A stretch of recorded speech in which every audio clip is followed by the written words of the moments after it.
granite countertops that cost more than most people's annual salaries. Its restaurant-grade appliances that Margaret rarely used for anything more elaborate than reheating takeout. And its floor-to-ceiling windows that offered a commanding view of Central Park 40 stories below. But today, that view felt less like a privilege and more like looking at freedom from the wrong side of prison bars. I said I'm not doing it anymore. Richard.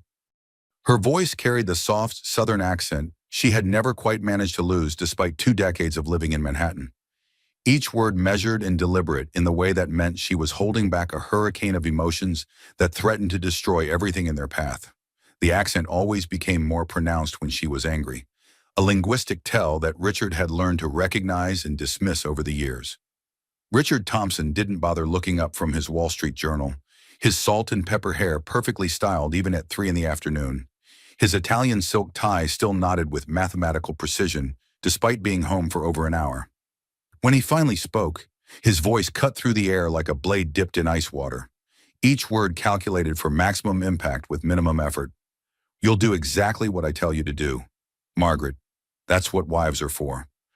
The casual cruelty of the statement hung in the air between them, like smoke from a fire that had been burning for years. Margaret knelt carefully to pick up the larger pieces of crystal, her hands trembling slightly as she tried to gather the remnants of something that had once been whole and beautiful. The wedding gift had been precious to Richard's mother, a woman who had died 5 years earlier, still believing that her son was fundamentally a good man who loved his wife. Margaret often wondered what the elegant Mrs. Thompson would think if she could see them now. Sophia is expecting you at 3:30, Richard continued, turning a page of his newspaper with the same deliberate precision he brought to every aspect of his carefully controlled life. Her downtown apartment needs a thorough cleaning before tonight's business meeting. I've already confirmed your availability and sent her your phone number in case she needs to reach you directly. Margaret's fingers found a particularly sharp piece of crystal, and for just a moment, she imagined what it would feel like to press the jagged edge into her palm until it drew blood. Physical pain seemed somehow more honest than the emotional numbness that had characterized her existence for the past several months. Instead, she placed the shard carefully in her other hand with the rest of the broken pieces. Your mistress, she said quietly, not looking up from the destruction at her feet. Your mistress wants me to clean her apartment so she can entertain other men in a space that I've made spotless for her convenience. Do I have that exactly right? Richard. The question was delivered in the same tone she might use to confirm dinner reservations or verify the time of a social engagement. But underneath the surface politeness was a current of something that Richard had learned to recognize as dangerous. Sophia is a business associate, Richard replied, his tone suggesting that this was a conversation they had already settled months ago, and that revisiting it was both tedious and unnecessary. A very important business associate whose continued cooperation is essential to several major deals currently in development. And you are my wife, which means you understand that these arrangements work best when everyone involved understands their role and executes their responsibilities without unnecessary drama. Margaret stood slowly, the crystal pieces cupped in her palms like jagged tears from a life that had been breaking by degrees for years, without her fully recognizing the damage. For 6 months, she had been playing the role of what Richard euphemistically called his domestic coordinator, which in practice meant serving as his millionaire ex-husband's personal cleaning lady while he conducted affairs in spaces that she maintained for his convenience. Each time she had scrubbed Sophia's bathroom or changed the silk sheets where her husband made love to another woman, Margaret had told herself it was temporary, a brief accommodation during a difficult period that would pass once Richard worked through whatever midlife crisis had led him to need validation from a woman 15 years younger than his wife. Each time, she had found new ways to make herself smaller, to take up less space in her own life, to apologize for existing in ways that might inconvenience the man she had loved since she was 29 years old. My mother used to say something when I was growing up, Margaret began, walking carefully toward the trash can, with steps measured to avoid the smaller shards still scattered across the marble floor. She used to say that a woman who cleans up another woman's mess is really just cleaning up her own life's biggest mistake. Sorry. Richard finally looked up from his newspaper, his blue eyes as flat and calculating as a shark's. His expression carried the particular blend of condescension and impatience that he reserved for conversations he considered beneath his intellectual level. Your mother cleaned other people's houses for 40 years and died with $17 in her checking account, he said with the casual cruelty that had become his default mode of communication with her. I wouldn't take life advice from someone who never figured out how to build anything lasting if I were you. But then again, you've always been sentimental about failure, haven't you? The words hit exactly where Richard had intended them to, finding the vulnerable places in Margaret's psyche that he had been mapping and exploiting for over 2 decades. Her mother had indeed spent her life cleaning other people's homes, working 2 and sometimes 3 jobs to raise 3 daughters alone after their father had walked out when Margaret was 12. She had died 6 years ago with almost nothing in material terms. But she had also died knowing without question that she was deeply loved by daughters who would have moved mountains for her. She also died knowing that her daughters would never accept being treated like servants by men who were supposed to love them, Margaret replied, dropping the crystal pieces into the trash can with a sound like wind chimes breaking in a storm. She died knowing that she had raised women who understood the difference between being supportive and being subservient. Richard folded his newspaper with military precision, each crease sharp enough to cut paper. The action was performed with the same meticulous attention to detail that he brought to every aspect of his life, from his morning grooming routine to his business negotiations to his systematic destruction of his wife's self-worth. "Is this about the prenuptial agreement again?" he asked with the weary tone of someone forced to explain basic concepts to a slow child. "Because I thought we had settled that particular discussion years ago. You signed those documents willingly." Margaret, eagerly. "In fact, as I recall, you were quite grateful for the security and lifestyle they guaranteed you." Margaret remembered that day with painful clarity. 29 years old, working as a marketing coordinator for a small firm, madly in love with a successful businessman who seemed to offer everything her impoverished childhood had lacked: security, status, a life where money would never again be a source of constant anxiety and fear. She had signed the prenuptial agreement without reading it carefully, trusting the man who had promised to love and protect her forever. "I signed it because I was young and stupid and thought that marriage meant being partners," she said, meeting his gaze directly for the first time in months. "I didn't know it meant being your employee with sexual benefits and no workers' compensation. It means being practical about the realities of wealth and success," Richard replied, standing and straightening his silk tie with the same precision he brought to adjusting his stock portfolio. "I built Thompson Industries from absolutely nothing. Margaret, I provide this lifestyle, this apartment, your credit cards, your social standing, everything that separates you from the life your mother lived. All I ask in return is that you handle certain domestic arrangements that smooth the path for business relationships that benefit both of us." Domestic arrangements.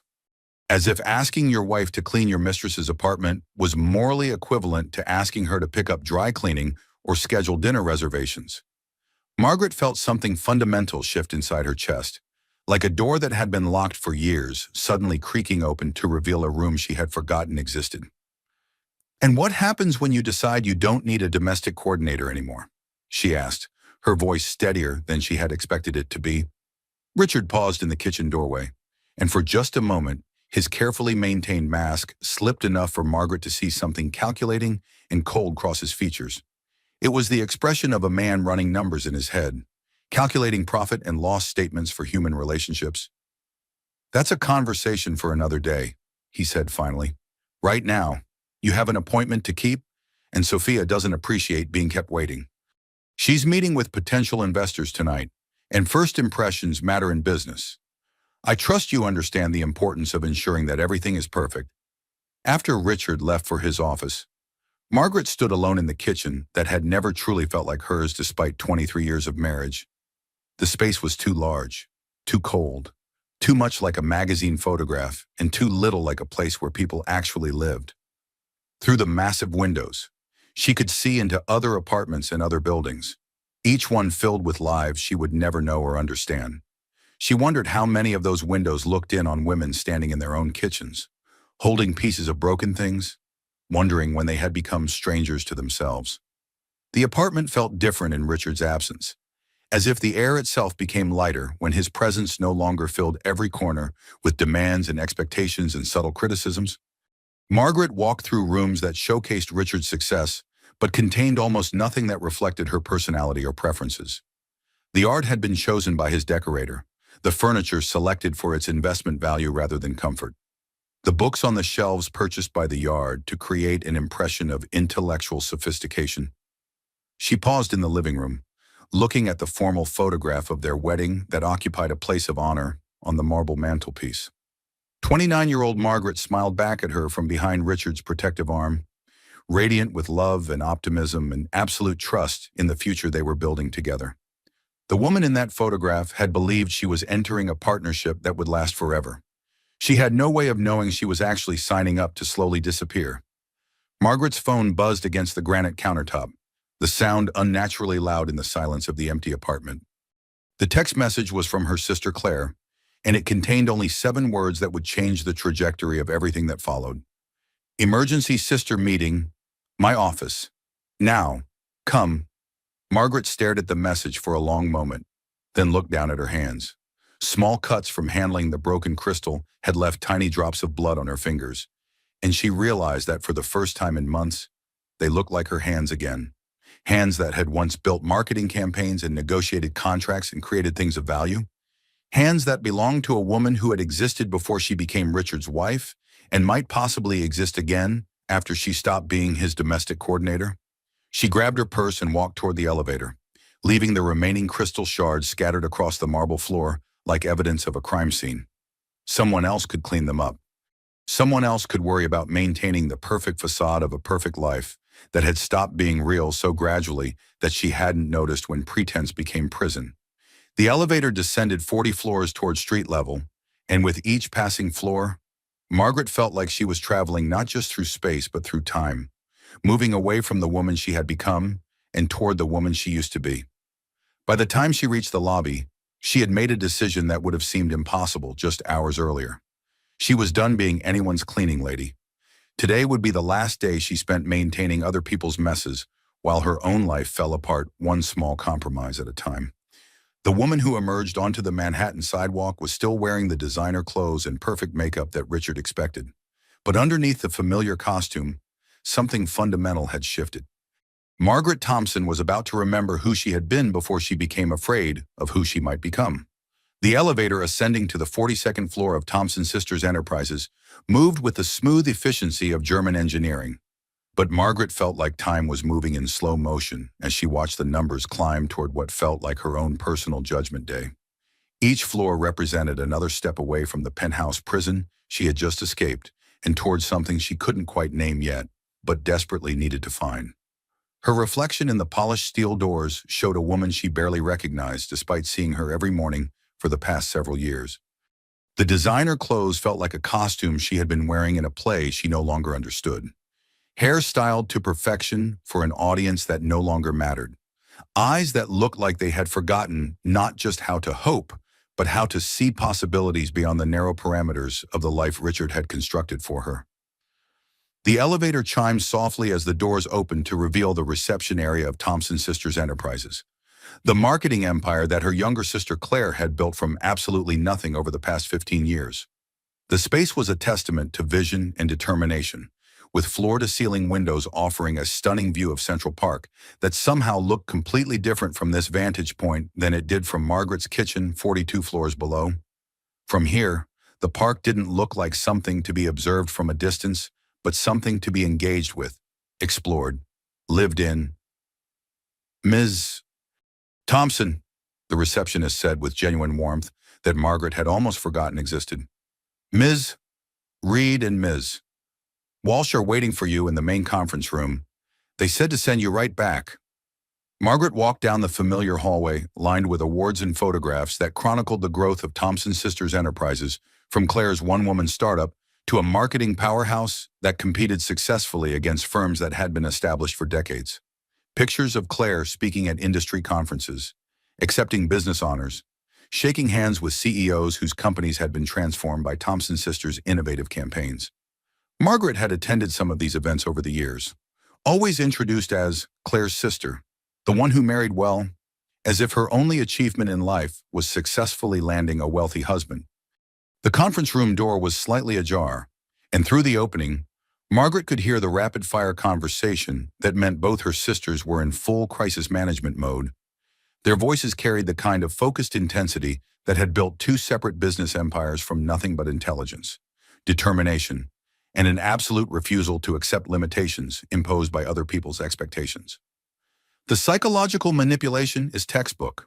Claire's voice carried the authoritative tone that had convinced Fortune 500 companies to trust her with their most important marketing campaigns. Systematic isolation from support systems, financial control designed to create dependency, gradual erosion of self-worth through constantly moving goalposts. We've been watching it happen for years, and we should have intervened sooner. The question now is what we can do to help without making the situation worse for her. Diana's more measured voice responded. As the CEO of a cybersecurity company specializing in protecting businesses from digital threats, Diana approached human problems with the same methodical analysis she brought to identifying vulnerabilities in computer systems. Any direct confrontation with Richard could trigger retaliation that leaves Margaret more isolated and vulnerable than she already is. Margaret pushed the door open and stepped into the conference room that had been the site of countless family celebrations over the years. Both sisters looked up immediately, their conversation stopping mid-sentence as they took in Margaret's appearance with the sharp attention of women who had been deeply worried about someone they loved. Claire, 45 years old and impeccably dressed in a Navy power suit that cost more than most people spent on their entire wardrobe, had the kind of commanding presence that filled rooms and convinced skeptical executives to trust her with campaigns worth millions of dollars. But when she looked at Margaret, her expression softened into something that combined love with barely controlled fury at the man who had systematically destroyed her sister's confidence. Diana, 48 and more quietly elegant in charcoal gray that complemented her silver hair, possessed the calm intensity of someone who spent her days solving complex technical problems that could bring down entire computer networks if handled incorrectly. She had built her company by being smarter and more thorough than everyone else in a male-dominated industry. But her greatest talent was seeing patterns that others missed. Margaret, Claire said softly, crossing the room in quick strides that demonstrated the energy that had built her business empire. Honey, you look like you've been through an actual war zone. I feel like I've been losing a war for years without realizing I was even fighting one, Margaret replied, accepting her sister's embrace with a gratitude that surprised her. Physical affection had become so rare in her marriage that she had forgotten how much strength could be transferred through simple human contact. Diana joined them, creating a circle of three that had been Margaret's primary source of emotional support since childhood. Growing up as the middle sister in a household where money was always scarce and their father's absence was a constant source of pain, Margaret had learned to be the peacemaker, the one who smoothed over conflicts and made sure everyone felt heard and valued. It had been excellent training for marriage to a narcissistic ex-husband, though she hadn't understood that at the time. Tell us exactly what happened today, Diana said, guiding Margaret to one of the leather chairs arranged around the conference table that had been the site of strategic planning sessions that had changed the trajectory of major corporations. Claire said you sounded upset when you called, but she didn't give me details. Margaret found herself telling them everything, starting with the crystal wedding gift shattered against the marble floor and ending with Richard's casual demand that she clean Sophia's apartment before the evening's business meeting. She described 6 months of playing the role of her husband's domestic coordinator while he conducted affairs in spaces she made spotless for his convenience. 6 months of telling herself that accepting humiliation was a temporary sacrifice that would eventually restore their marriage to something resembling its former state. Wait, Claire interrupted, her marketing mind immediately identifying the core issue that needed to be addressed before they could develop any effective strategy. He's making you clean his mistress's apartment, like, actually clean it yourself, with cleaning supplies and scrubbing toilets and changing sheets. Among other duties, Margaret said quietly, her voice carrying the shame that had been carefully cultivated through months of accepting treatment that would have been unthinkable to her just a few years earlier. He calls it handling domestic arrangements, says it's part of being a practical wife who understands how business relationships work in the real world. Diana's fingers drummed against the conference table, a habit left over from years of writing computer code that required absolute precision and attention to detail. And you've been accepting this treatment for 6 months? I kept thinking it was temporary, Margaret said, hearing how pathetic the words sounded when spoken aloud in a room where two women had built business empires by refusing to accept limitations. I kept believing that if I just went along with his requests, if I proved that I could be supportive and understanding, things would eventually go back to the way they used to be, that he would remember why he married me and why we were happy together for so many years. Claire and Diana exchanged a look that spoke volumes about conversations they had clearly been having without Margaret's knowledge. Conversations that probably included detailed analysis of Richard's behavior and growing concern about their sister's psychological state. "Honey," Claire said with the gentle tone she reserved for delivering difficult truths to clients who needed to hear them, "you've been married to a narcissistic ex-husband who just hasn't bothered to finalize the paperwork yet. The marriage you're trying to save ended years ago. You just weren't informed that it was over." The words hit Margaret like ice water, forcing her to confront a reality she had been avoiding through increasingly elaborate forms of self-deception. She had spent so much mental and emotional energy trying to save a marriage that she hadn't stopped to consider whether it was actually worth saving or whether the man she was fighting for still existed. "The financial abuse is completely textbook," Diana added, pulling up information on her laptop with the efficiency of someone who had been researching the subject extensively. "He's using your fear of poverty and social displacement to control your behavior, making you financially dependent on his approval while systematically destroying your sense of worth and capability." Margaret thought about the prenuptial agreement she had signed at 29, trusting and deeply in love and completely naive about the legal implications of the documents she was putting her signature to. She had never asked for a copy of those papers, never reviewed the terms that would govern her life in the event of divorce, never considered what would happen if the marriage ended badly rather than lasting forever as they had both promised it would. Richard handled all their finances with the iron control of a CFO managing a hostile takeover. He paid all the bills, made all the investment decisions, controlled access to all the accounts that funded their lifestyle.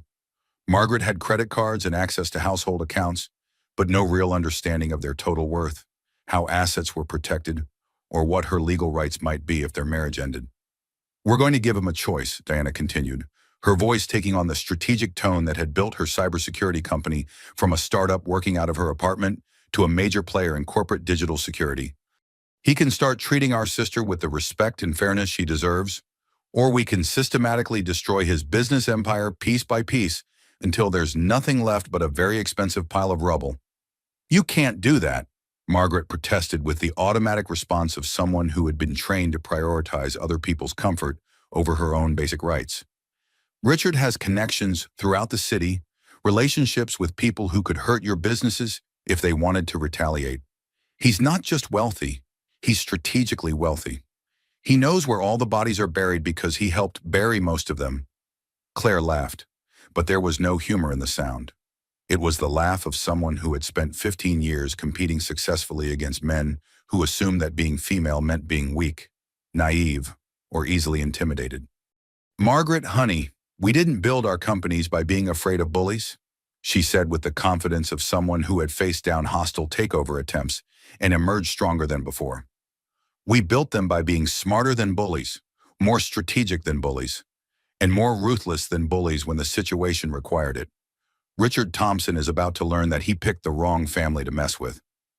For the first time in months, Margaret felt something unfamiliar stirring in her chest, something that took her several moments to identify as hope.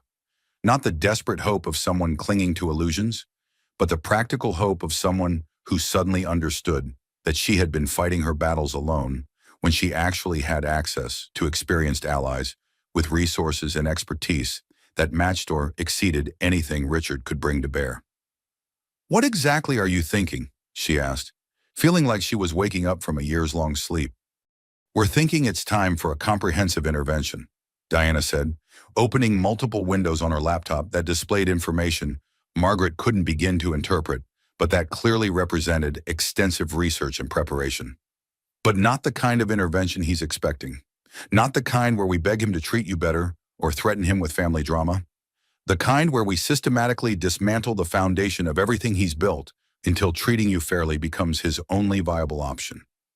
The sisters spent the next 2 hours outlining a plan that combined Claire's marketing expertise, Diana's technical capabilities, and Margaret's insider access to Richard's personal and professional life, Claire would use her extensive network of business contacts to investigate Thompson Industries' practices and relationships, looking for vulnerabilities that could be exploited through legitimate competitive pressure. Diana would conduct a comprehensive analysis of Richard's digital footprint, searching for evidence of business practices that might not withstand scrutiny from regulatory authorities. Margaret would gather intelligence from inside the marriage itself, documenting Richard's behavior and collecting information about his activities that might prove useful in divorce negotiations. The goal isn't revenge, Claire emphasized as they concluded their planning session. Revenge is emotional and unpredictable and often backfires on the people seeking it. Our goal is leverage. We need enough information and strategic advantage to ensure that you get a fair divorce settlement and that Richard can't retaliate against any of us afterward. He spent years conditioning you to believe that you're powerless, Diana added, saving files to an encrypted drive with the precision of someone who understood that information security could mean the difference between success and catastrophic failure. But the truth is that he's made himself vulnerable in ways he doesn't even recognize. Men like Richard always do, because they assume that the people they're victimizing are too weak or too stupid to fight back effectively. As Margaret prepared to leave Thompson Sisters Enterprises and return to the penthouse that no longer felt like home, Diana caught her arm with gentle firmness. "There's something I want you to think about over the next few days," she said, her voice carrying the intensity of someone sharing crucial intelligence. "You spend a lot of mental energy wondering if you're being too sensitive, too demanding, too difficult to please. You worry that maybe you're crazy or that everyone else can see something about your situation that you're missing or refusing to admit. But what if you're not crazy at all? What if you're actually a very intelligent woman who got caught in a sophisticated psychological trap designed by someone who's had decades to perfect his techniques?" Walking toward the elevator, Margaret realized that for the first time in years, she wasn't walking alone. The Thompson sisters had always been a team, but somewhere in the process of becoming Richard's wife, she had forgotten that being part of a team meant that the other members would never let her fall without fighting to catch her. The elevator ride down 42 floors felt fundamentally different this time. Instead of watching the numbers drop toward ground level, like a countdown to returning to prison, Margaret found herself thinking about ascending in reverse, about moving upward toward something better than what she was leaving behind. By the time she reached the lobby, she had made a decision that would have seemed impossible just hours earlier. She would go to Sophia's apartment as Richard demanded, but this time she would be going as a spy in her own life rather than a victim accepting humiliation. This time, she would be gathering intelligence instead of just cleaning up messes that other people had made. The cleaning lady was about to have her last day, but Margaret Thompson was about to have her first day as the architect of her own future. The elevator to the penthouse seemed to move with deliberate slowness as Margaret returned home, her mind still processing the conversation with her sisters and the radical shift in perspective that had occurred over the past 3 hours. The marble lobby of their building had always been designed to impress visitors with its obvious expense and understated elegance, and Richard made sure to mention the cost of their monthly maintenance fees to anyone who would listen. But today the space felt less like a privilege and more like the waiting room of a very exclusive doctor's office where she was about to receive devastating news about her prognosis. The elevator chimed softly as it reached the 40th floor, and Margaret checked her reflection in the polished steel doors one final time, making sure she looked like the compliant, predictable wife that Richard expected to encounter when he looked up from whatever business he was conducting. Over the years, she had become an expert at managing her facial expressions, smoothing away any trace of independent thought or emotional complexity before entering spaces where Richard might observe and evaluate her performance as his domestic partner.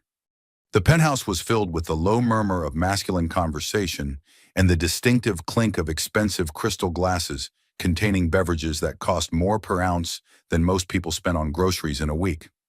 Richard was entertaining clients in the formal living room, a ritual that occurred at least twice weekly and always followed the same carefully choreographed pattern. Margaret could see them through the open doorway connecting the foyer to the main entertaining space, 4 men in expensive suits discussing business deals over aged bourbon, while seated on furniture that had been selected by Richard's interior decorator for its ability to project success rather than provide comfort. "Margaret," Richard's voice carried across the marble foyer the moment she stepped through the front door, demonstrating the hypervigilance that allowed him to monitor her movements even while conducting business with clients whose investments kept Thompson Industries profitable. Perfect timing. We need bourbon service, the Macallan 25, and change into that blue dress before you join us. The blue dress. 23 years of wearing the blue dress whenever Richard needed her to perform the role of the elegant, accomplished wife whose presence added sophistication to his business dealings without introducing any unpredictable elements that might interfere with the carefully managed impression he worked to maintain. It was a simple cocktail dress in navy silk that flattered her figure without being too attention-seeking, expensive enough to demonstrate Richard's success without being flashy enough to distract from his presentations. Safe, appropriate, completely forgettable. Margaret moved through the familiar routine with the practiced efficiency of someone who had performed these same actions hundreds of times over the course of their marriage. Walk to the master bedroom. Change into the blue dress that hung in her closet like a uniform for a job she had never applied for. Touch up makeup that was already perfect. Check hair that was already styled exactly as Richard preferred. Arrange the bourbon service on the silver tray that had been a wedding gift from Richard's first business partner. Return to the living room with the appropriate smile. Serve drinks to men who would barely acknowledge her presence. Disappear back to the kitchen until summoned for the next performance. "Gentlemen," Richard said as she entered the living room, carrying the tray with the precision of someone who understood that any clumsiness or imperfection would be noted and criticized later. "You remember my wife, Margaret. She manages our domestic arrangements and keeps everything running smoothly behind the scenes. She manages our domestic arrangements. Not she's a former marketing executive with an MBA who gave up a promising career to support my professional ambitions. Not she's an intelligent woman whose insights and opinions have contributed to my success in ways that would be impossible to quantify. Not even she's my partner in building the life we share together.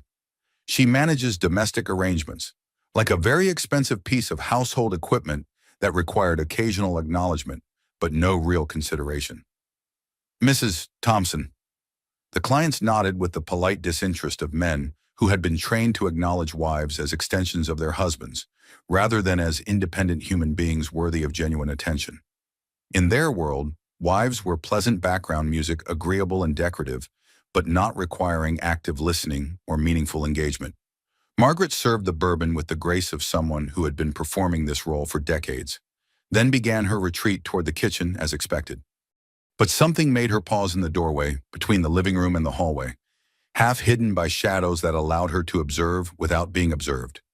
Perhaps it was the conversation with her sister still echoing in her mind, or perhaps it was simply that she had reached some invisible psychological breaking point that made continued compliance impossible. Whatever the reason, instead of disappearing into the kitchen to wait for the next summons, she found herself listening to the business conversation with the focused attention of someone gathering intelligence rather than someone hiding from reality. "The Henderson development deal should close next week, barring any unforeseen complications," one of the clients was saying as he savored bourbon that cost more per bottle than many people earned in a month. "That represents another $12 million in development rights, assuming the zoning approvals proceed as anticipated." "The approvals are guaranteed," Richard replied with the smooth confidence of someone who had never doubted his ability to manipulate systems that other people considered fixed and immutable. "I have personal assurances from contacts in the city planning office. People who owe me significant favors and understand the mutual benefits of maintaining our professional relationship." Margaret felt something cold and heavy settle in her stomach as she processed what she was hearing. She knew enough about Richard's business operations to understand that advanced knowledge of zoning decisions represented incredibly valuable information, the kind of insider intelligence that could make or break real estate deals worth tens of millions of dollars. "Your inside track with municipal government has been absolutely invaluable to our success," another client said with obvious satisfaction. "Thompson Industries wouldn't be positioned where it is today without those strategic relationships. The competition simply can't match the level of market intelligence you provide.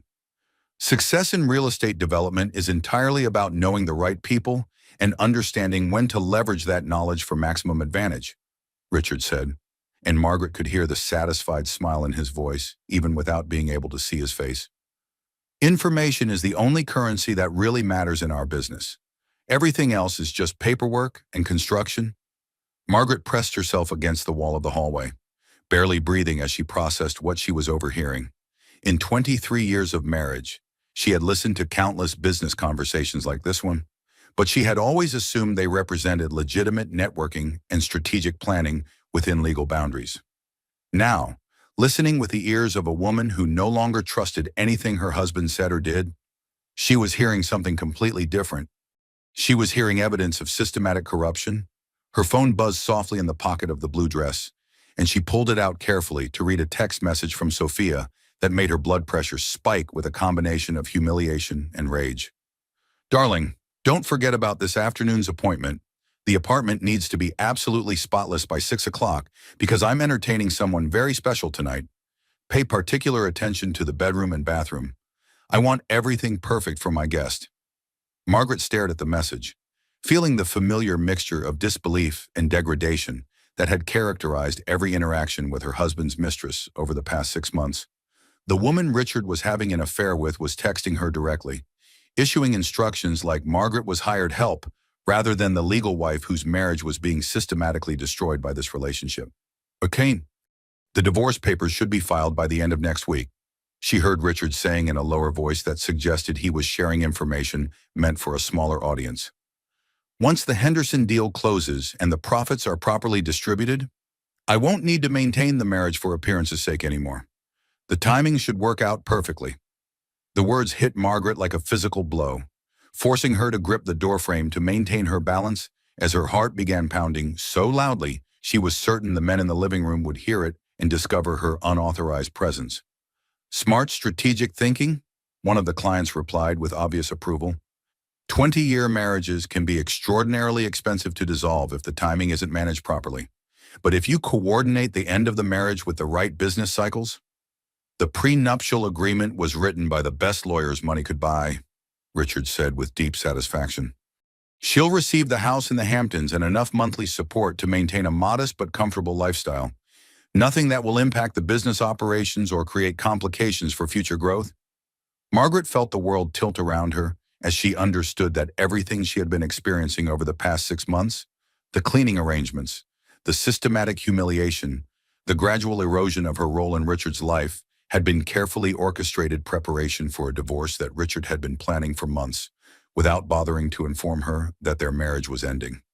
All those nights of lying awake wondering if she was being too sensitive about Sophia's presence in their lives.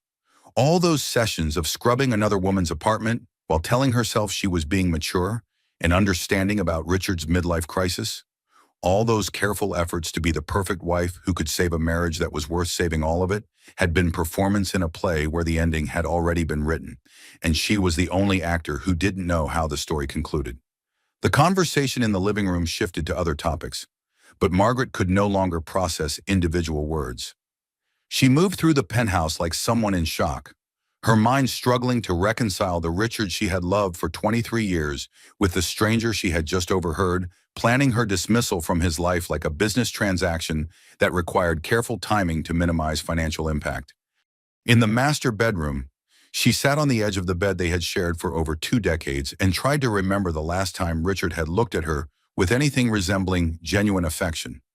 The last time they had made love without it feeling like an obligation that both parties wanted to complete as efficiently as possible. The last time she had felt like a partner in their relationship instead of an employee whose performance was constantly being evaluated and found wanting. Her phone rang, startling her from thoughts that were becoming increasingly dark and self-destructive. Claire's name appeared on the screen like a lifeline thrown to someone drowning in water too deep to see the bottom. "How are you holding up after our conversation this afternoon?" Claire asked without preamble, her voice carrying the focused concern of someone who had been thinking about Margaret's situation during every spare moment since their meeting ended. "I think I might be in some kind of shock," Margaret said quietly, glancing toward the bedroom door to make sure Richard's business meeting was still occupying his complete attention. "I just overheard Richard discussing filing divorce papers next week. Apparently this entire process has been planned for months, and I've been the only person involved who didn't know that my marriage was ending." The silence on the other end of the line stretched for several seconds, and Margaret could practically hear her sister processing this information and adjusting her strategic thinking to account for a situation that was even worse than they had initially understood. "I'm coming over there right now," Claire said with the firm decisiveness that had made her successful in business. "No, absolutely not," Margaret replied quickly, imagining the explosion that would result if Richard discovered that she had been sharing details of their private life with her sisters. "He has clients here, and if he realizes that I've been talking to you about our marriage, it could trigger exactly the kind of retaliation we're trying to avoid." "Margaret, listen to me very carefully," Claire said, her voice carrying the authoritative tone she used in crisis situations that required immediate and decisive action. "You're not thinking clearly right now, and that's completely normal and expected. When someone you've trusted for decades betrays you in fundamental ways, your mind tries to find explanations that make the betrayal seem less complete than it actually is. Don't make any major decisions until we can sit down together and work through your options systematically." After ending the call, Margaret walked to the master bathroom and stared at herself in the mirror that reflected back a woman who looked perfectly groomed and appropriately dressed, but whose eyes seemed to belong to someone who had been hollowed out from the inside. When had she become a woman who apologized for existing in her own house? When had she started believing that keeping peace was more important than maintaining dignity or self-respect? The sound of laughter from the living room drifted down the hallway, and Margaret realized that while her entire world was collapsing around her, Richard was conducting business as usual. To him, this was just another ordinary day filled with profitable conversations and strategic planning. The fact that his wife was in the next room processing the destruction of her life's foundation was completely irrelevant to his immediate concerns. But for Margaret, this was the day she finally understood that she had been living in a marriage that had ended years ago, without anyone bothering to inform her that she was now inhabiting the ruins of something that had once been real. The day she realized that the woman who had spent 23 years trying to be the perfect wife had actually been serving as an unpaid employee in a business relationship that was about to be terminated for efficiency reasons. Most importantly, it was the day she stopped being afraid of what her life might look like if she stopped accepting treatment that would have been unthinkable to the confident, capable woman she had been before she became Richard Thompson's wife. The small cafe in Queens where the Thompson sisters had been meeting every Wednesday morning for the past 3 years felt like stepping into a different universe compared to the marble and crystal environment that dominated Margaret's daily existence. Tucked between a used bookstore that specialized in romance novels and a family-owned bakery that had been serving the neighborhood for 40 years, the cafe served coffee in mismatched ceramic mugs, offered free Wi-Fi to anyone who needed a quiet place to work, and maintained an atmosphere of casual warmth that felt revolutionary after months of living in spaces designed to impress rather than comfort. Margaret arrived 20 minutes early, claiming their usual table in the back corner where they could have private conversations without worrying about being overheard by other customers or photographed by the society reporters who occasionally tracked the movements of prominent Manhattan wives. The familiar sounds of coffee brewing, gentle conversation, and morning news playing softly on the television mounted above the counter provided a comforting backdrop as she tried to organize thoughts that seemed to scatter every time she attempted to focus on them.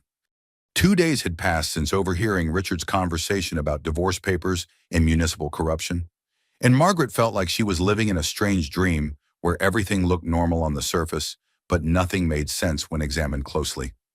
Richard had continued his usual routines without any indication that he was aware of her growing understanding of their situation, though she caught him watching her, sometimes, with an expression she couldn't quite interpret. Claire arrived at exactly 9 o'clock, her marketing executive precision evident even in the casual clothes she wore for their family meetings. She carried a leather portfolio that Margaret recognized as the one Claire used for her most sensitive client work, the kind of projects that required absolute confidentiality and strategic thinking that could determine the success or failure of entire companies. "I've been conducting research since our conversation yesterday," Claire said without preamble as she settled into the chair across from Margaret, her voice carrying the focused intensity that meant she had been working on this problem during every available moment. "Thompson Industries is significantly more vulnerable than Richard realizes, and his business practices are far more questionable than any of us understood." Diana joined them 15 minutes later, carrying a laptop bag and looking like someone who had been awake most of the night analyzing data patterns and digital security protocols. As the owner of a cybersecurity company that specialized in protecting businesses from sophisticated digital threats, Diana understood better than most how modern corporations left electronic footprints that revealed far more information than their owners intended to make public. "Before we start sharing what we've discovered," Diana said as she opened her laptop and began connecting to secure networks that would protect their communications from potential surveillance, "I need to understand exactly how far you're willing to go with this investigation. Some of what we found could have serious legal implications for Richard, and once we cross certain lines, there's no going back to pretending we don't know what we know." Margaret looked at both her sisters, women who had built successful companies through intelligence, ethical business practices, and strategic thinking that consistently outmaneuvered competitors who underestimated their capabilities. Everything Richard claimed to value in business, but had achieved through methods that appeared to be fundamentally different from the approaches that had made Claire and Diana successful.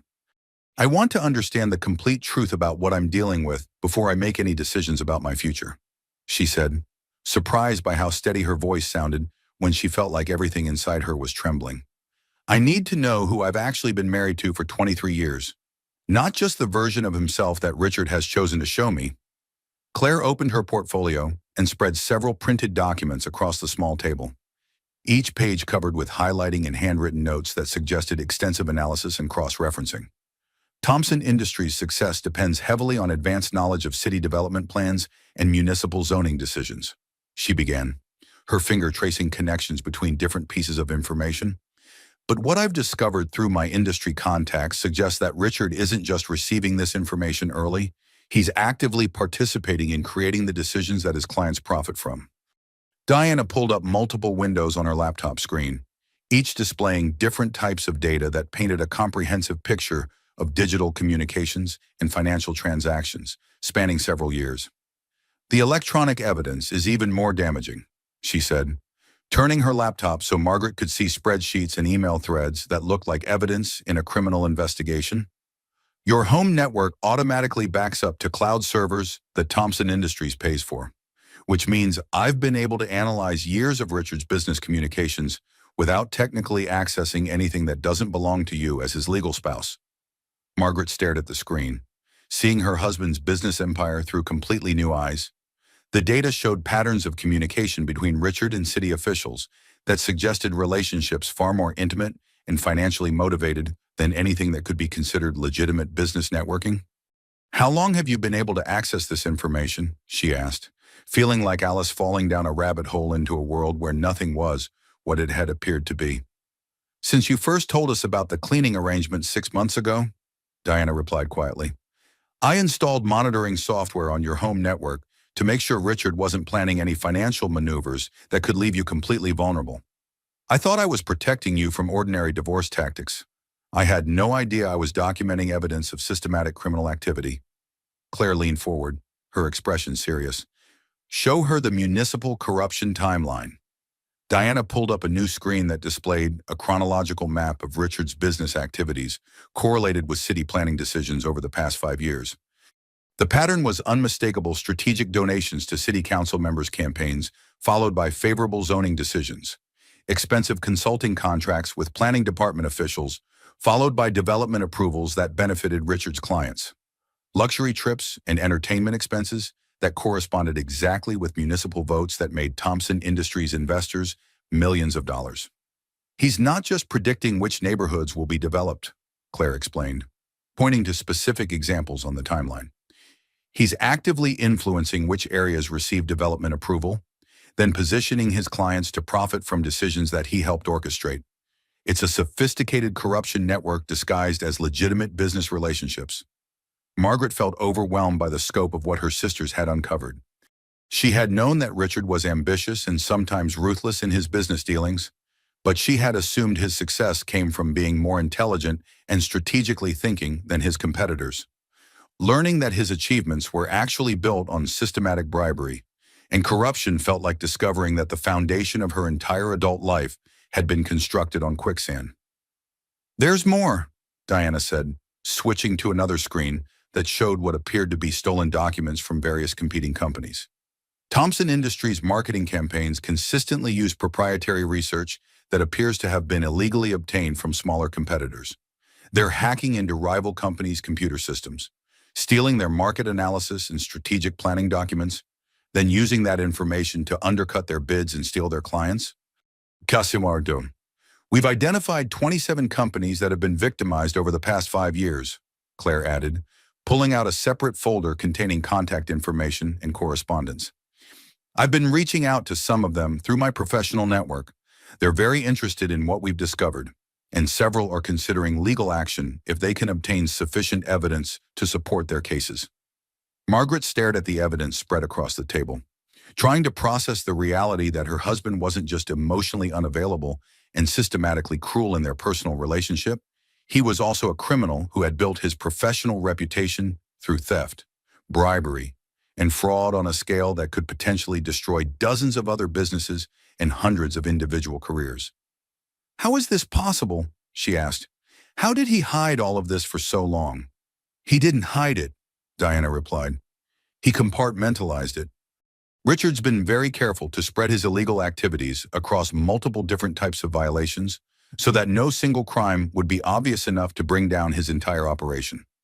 Tax evasion through offshore accounts, municipal corruption through strategic bribery, industrial espionage through corporate hacking, market manipulation through insider trading. Any one of these activities alone might have gone undetected for years. But when you map all the activities together and analyze the patterns across his entire operation," Claire continued, "the evidence becomes overwhelming. Richard Thompson isn't just a successful businessman who occasionally cuts ethical corners. He's a systematic criminal who has built his entire empire through illegal means." Diana pulled up financial records that showed a complex network of offshore accounts, shell companies, and international banking arrangements that clearly violated multiple federal laws governing tax reporting and financial disclosure. "The money laundering operation alone could result in decades of federal prison time," she said quietly.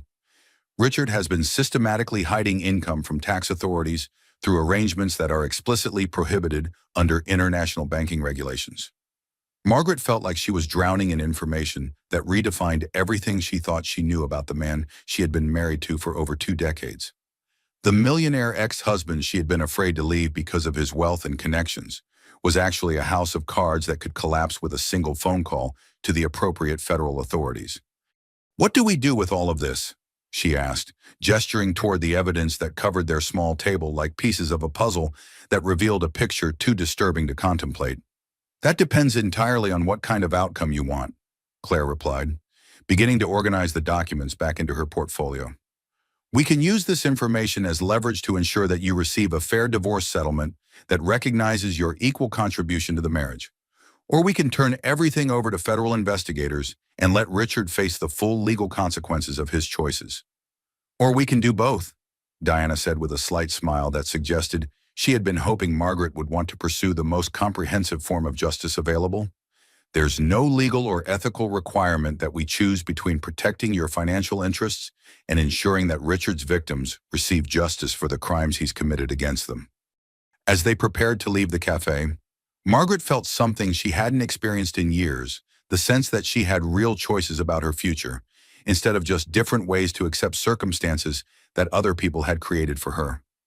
For so long, her life had felt like something that happened to her, rather than something she actively shaped through her own decisions and actions. "There's one more thing," Diana said as they gathered their materials. "Richard has been planning to blame some of his cyber crimes on our companies if he gets caught. He's been creating false digital evidence that would make it appear that Thompson Sisters Enterprises has been hacking Thompson Industries systems. But what he doesn't realize is that we've been recording his creation of that false evidence for months." Margaret stared at her sister, understanding that Richard's attempts to destroy Claire and Diana's businesses would actually provide additional evidence of his criminal intent and systematic dishonesty. "He's not just stealing from other companies and bribing city officials," she said slowly. "He's also trying to frame you for crimes he committed, which means that everything he's done to victimize other people, he was also planning to do to us," Claire said grimly. "The man who convinced you that leaving him would be financial suicide was actually planning to destroy your entire family if we interfered with his criminal activities." That evening, as Margaret prepared for another dinner performance as the elegant wife, while Richard conducted business with people who appeared to be co-conspirators in various forms of fraud. She realized that her role in these social events had been more significant than she had understood. Every dinner party, every social function, every appearance as the devoted wife had provided cover and legitimacy for criminal activities that had victimized dozens of other people. She was no longer just gathering intelligence about her own situation. She was documenting evidence that could provide justice for every person and business that Richard had systematically robbed over the years. The cleaning lady was becoming a detective. But more than that, she was becoming an agent of justice in a story that was much larger than her own personal liberation. The doorbell of the penthouse chimed with the elaborate musical sequence that Richard had programmed to announce visitors. Notes that had once seemed elegant and sophisticated, but now sounded to Margaret like a warning bell, signaling the approach of another humiliation she would be expected to accept with grace and gratitude. She was alone in the kitchen, still processing the overwhelming information her sisters had shared about Richard's criminal activities, when she heard the distinctive click of designer heels against marble flooring echoing through the foyer. "Darling, we need to have a serious conversation. Woman to woman, as they say." Sophia's voice carried the breathy confidence of someone who had never encountered a situation she couldn't manipulate to her advantage. The entitled tone of a woman who had learned early in life that her combination of beauty, youth, and calculated charm could open doors that remained closed to people who relied on more substantial qualifications. At 32 years old, she represented everything Margaret had been when she first met Richard: ambitious, optimistic, and naive enough to believe that attaching herself to a powerful man would automatically make her powerful too. The crucial difference was that Sophia had chosen to be the other woman rather than the wife, a strategic decision that she seemed to consider evidence of her superior intelligence and modern thinking about relationships. She had positioned herself as Richard's business partner and sexual companion, without the legal complications and emotional demands that came with marriage, which allowed her to enjoy the benefits of his wealth and status without accepting responsibility for the emotional labor that traditional wives were expected to provide.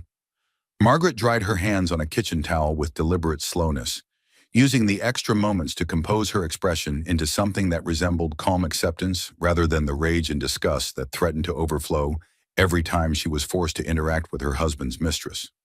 She walked to the foyer where Sophia stood examining her reflection in the antique mirror that had cost more than most people's annual salaries, adjusting her blonde hair with the practiced precision of someone who understood that her appearance was her most valuable asset. Sophia was dressed in a white designer outfit that had probably cost several $1,000s and was clearly intended to project innocence and sophistication simultaneously. Every detail of her presentation had been carefully calculated, from her professionally applied makeup to her strategically chosen jewelry, to the way she held herself with the confidence of someone who had never doubted her own appeal or questioned whether she deserved the luxurious lifestyle her relationship with Richard provided. "Sophia," Margaret said with the neutral politeness she had perfected during months of interactions that felt like diplomatic negotiations between hostile nations. "Richard isn't here at the moment." "I know exactly where Richard is. Darling, I have access to his calendar and his location at all times," Sophia replied with a smile that contained enough sharp edges to cut glass. "I came to see you specifically because I think it's time we establish some new ground rules for our arrangement moving forward." The casual mention of having access to Richard's private information felt like another small violation. Another reminder that Margaret's role in her husband's life had been steadily diminished while Sophia's influence had grown to include areas that should have remained private between married partners. Margaret wondered what other aspects of her marriage had been shared with the woman who was systematically replacing her in Richard's affections and priorities. "What arrangement would that be?" Margaret asked, though she suspected she already knew where this conversation was heading and dreaded hearing it spoken aloud. Sophia laughed with the musical quality that probably charmed men who were susceptible to obvious manipulation techniques. "Oh, please don't be coy with me. We both know that you've been serving as my housekeeper for the past 6 months. Richard told me it was actually your idea, that you wanted to feel useful during this transitional period while he worked through some personal issues." The audacity of the lie was so complete that Margaret almost felt a grudging admiration for its creativity. Richard had somehow convinced his mistress that his wife had volunteered to clean her apartment, transforming systematic humiliation into an act of generous service that reflected well on both his sensitivity to Margaret's emotional needs and her maturity in handling a difficult situation. "Is that the story he told you?" Margaret asked, genuinely curious about how Richard had managed to reframe her forced servitude as evidence of her willing cooperation with his extramarital activities. "Men have such delicate egos about these situations," Sophia continued, settling onto the white leather sofa in the living room without waiting for an invitation, arranging herself with the practiced grace of someone who was accustomed to being admired from every angle. "They need to believe that all the women in their lives are friends, that there's no competition or jealousy or conflict between us.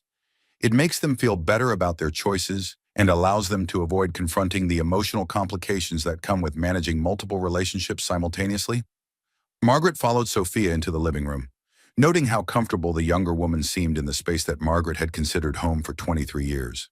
There was something proprietary in the way Sophia moved through the apartment, as if she were already mentally redecorating and planning changes that would better reflect her personal taste and lifestyle preferences. "But since we're both adults who understand how the world actually works," Sophia continued, examining her perfectly manicured nails with the attention most people reserve for important documents, "I thought we should discuss the future more directly and honestly than Richard seems capable of doing." "What aspects of the future did you want to discuss?" Margaret asked, settling into the chair across from Sophia and preparing herself for whatever new form of degradation was about to be proposed. "Well, darling, Richard has explained his timeline for finalizing the divorce proceedings, and I want to make sure we're all on the same page about expectations for the transition period," Sophia said with the tone of someone discussing weekend plans rather than the systematic destruction of a 23-year marriage. "After the legal paperwork is completed and you've moved into more appropriate accommodations, you'll obviously need to establish some form of independent income." The phrase "more appropriate accommodations" hung in the air like a cloud of poisonous gas. Margaret understood that Sophia was referring to whatever minimal housing allowance Richard planned to provide as part of a divorce settlement designed to leave his ex-wife financially dependent, but no longer legally entitled to the lifestyle she had helped build through decades of emotional and social support.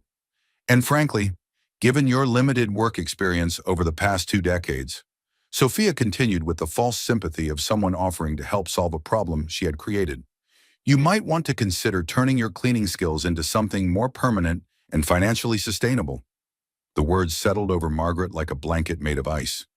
Sophia was casually suggesting that she should become a professional cleaning lady after her divorce from a millionaire ex-husband, as if this represented a reasonable career transition rather than a deliberate attempt to ensure her continued humiliation in social isolation. "Think of it as job training," Sophia said, her voice taking on the tone of someone offering an extraordinarily generous favor. "You're already familiar with my standards and expectations, and I'm willing to provide references to help you build a client base. Several of Richard's business associates have lovely homes that could benefit from regular professional attention." Margaret stared at the woman who was outlining a future in which she would serve as domestic help for the social circle that had once considered her a peer. The casual cruelty of the proposal was breathtaking, but what made it truly devastating was the confidence with which Sophia delivered it, as if she genuinely believed that Margaret should be grateful for the opportunity to become a servant in the homes of people who had once invited her to dinner parties as an equal. "You'll need work experience and references if you want to find employment after the divorce," Sophia continued, apparently oblivious to the impact her words were having. "And let's be completely honest. Darling, what else are you qualified to do at this stage of your life? You've been out of the workforce for decades, and the business world has changed dramatically since you were last professionally active." Ibram. The systematic destruction of Margaret's confidence and prospects was being presented as practical career counseling, as if Sophia were a guidance counselor helping a struggling student identify realistic options rather than a predator planning the complete degradation of her rival. "Richard thinks you'd be perfect for domestic work," Sophia said, delivering the final insult with a smile that suggested she believed she was sharing good news. "You're thorough, discreet, and you already understand the importance of not gossiping about what you observe in people's homes. Plus, you're familiar with the lifestyle expectations of successful people, which would be valuable when working for Richard's social and business circle." Margaret found her voice, though it sounded strange and distant to her own ears. "And you discussed this career plan with Richard, Of course, darling. We discuss everything together, Sophia replied, and the casual inclusion of herself in Richard's decision-making process was more damaging than any direct insult could have been. He's very concerned about your successful transition to independence, and we both want to make sure you land on your feet financially.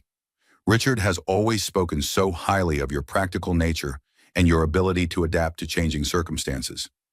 The "we" in that sentence represented the complete erasure of Margaret's role as Richard's primary partner and closest confidant. Sophia and Richard had been planning Margaret's post-divorce future together, mapping out a life that would keep her financially dependent while ensuring that she remained socially isolated and professionally marginalized. "How thoughtful of both of you to be so concerned about my welfare," Margaret said, her voice carrying an edge that Sophia was apparently too self-absorbed to detect. "I knew you'd understand," Sophia said with obvious satisfaction. "You've always been so reasonable about accepting reality, which is what Richard has always admired most about you. You're not one of those wives who creates unnecessary drama when circumstances change." After Sophia left, Margaret stood alone in the living room that no longer felt like her home, surrounded by furniture and art and decorative objects that represented a life she had never really owned. Everything beautiful and valuable in the apartment belonged to Richard, or had been chosen by Richard, or existed because Richard had deemed it appropriate for the image he wanted to project to the world. She walked to the master bathroom and stared at herself in the mirror that reflected back a woman who looked perfectly groomed and appropriately dressed, but whose eyes seemed to belong to someone who had been disappearing by degrees for years.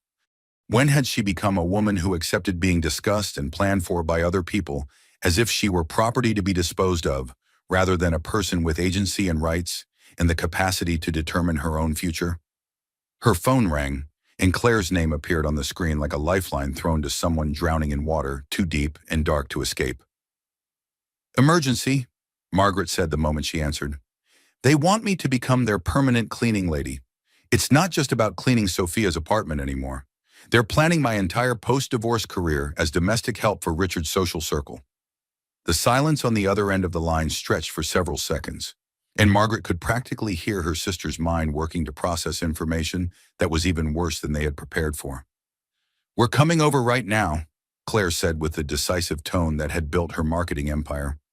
"Richard isn't here, and he won't be back until after 9 tonight," Margaret said, glancing at the calendar that governed their social schedule like a military operation. "Good. Diana and I have been analyzing the information we gathered yesterday, and there are some things we need to show you that will change how you think about everything that's been happening." 45 minutes later, both sisters sat in Margaret's living room with their laptops open and expressions that combined fury at Richard's behavior with determination to ensure that his plans for Margaret's future would never come to pass. "We need to tell you about something we discovered when we were analyzing Richard's digital communications," Diana said without preamble, her voice carrying the focused intensity of someone who had spent hours uncovering information that revealed the true scope of Richard's systematic planning.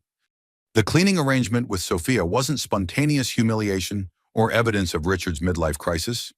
It was carefully designed psychological manipulation intended to establish a legal pattern of your accepting, subservient behavior.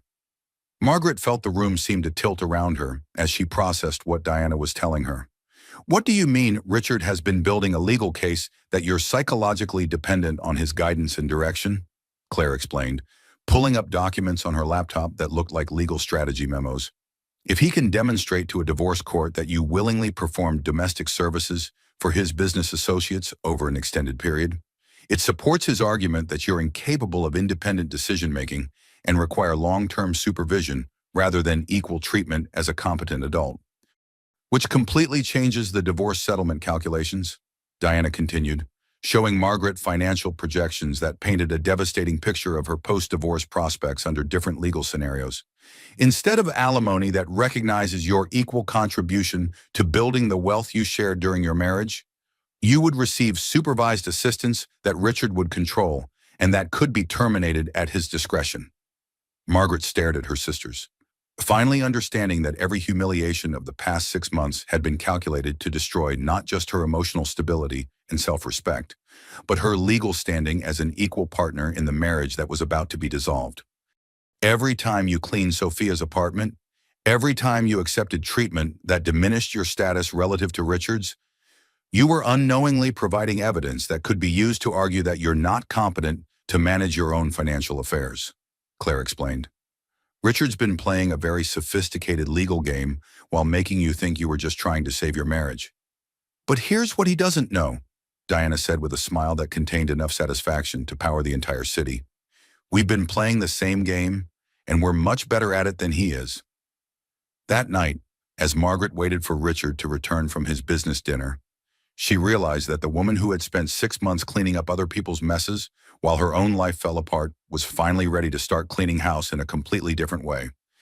The cleaning lady was about to become the architect of justice, and Richard Thompson was about to discover that he had seriously underestimated the intelligence and determination of the women he had spent years systematically undervaluing.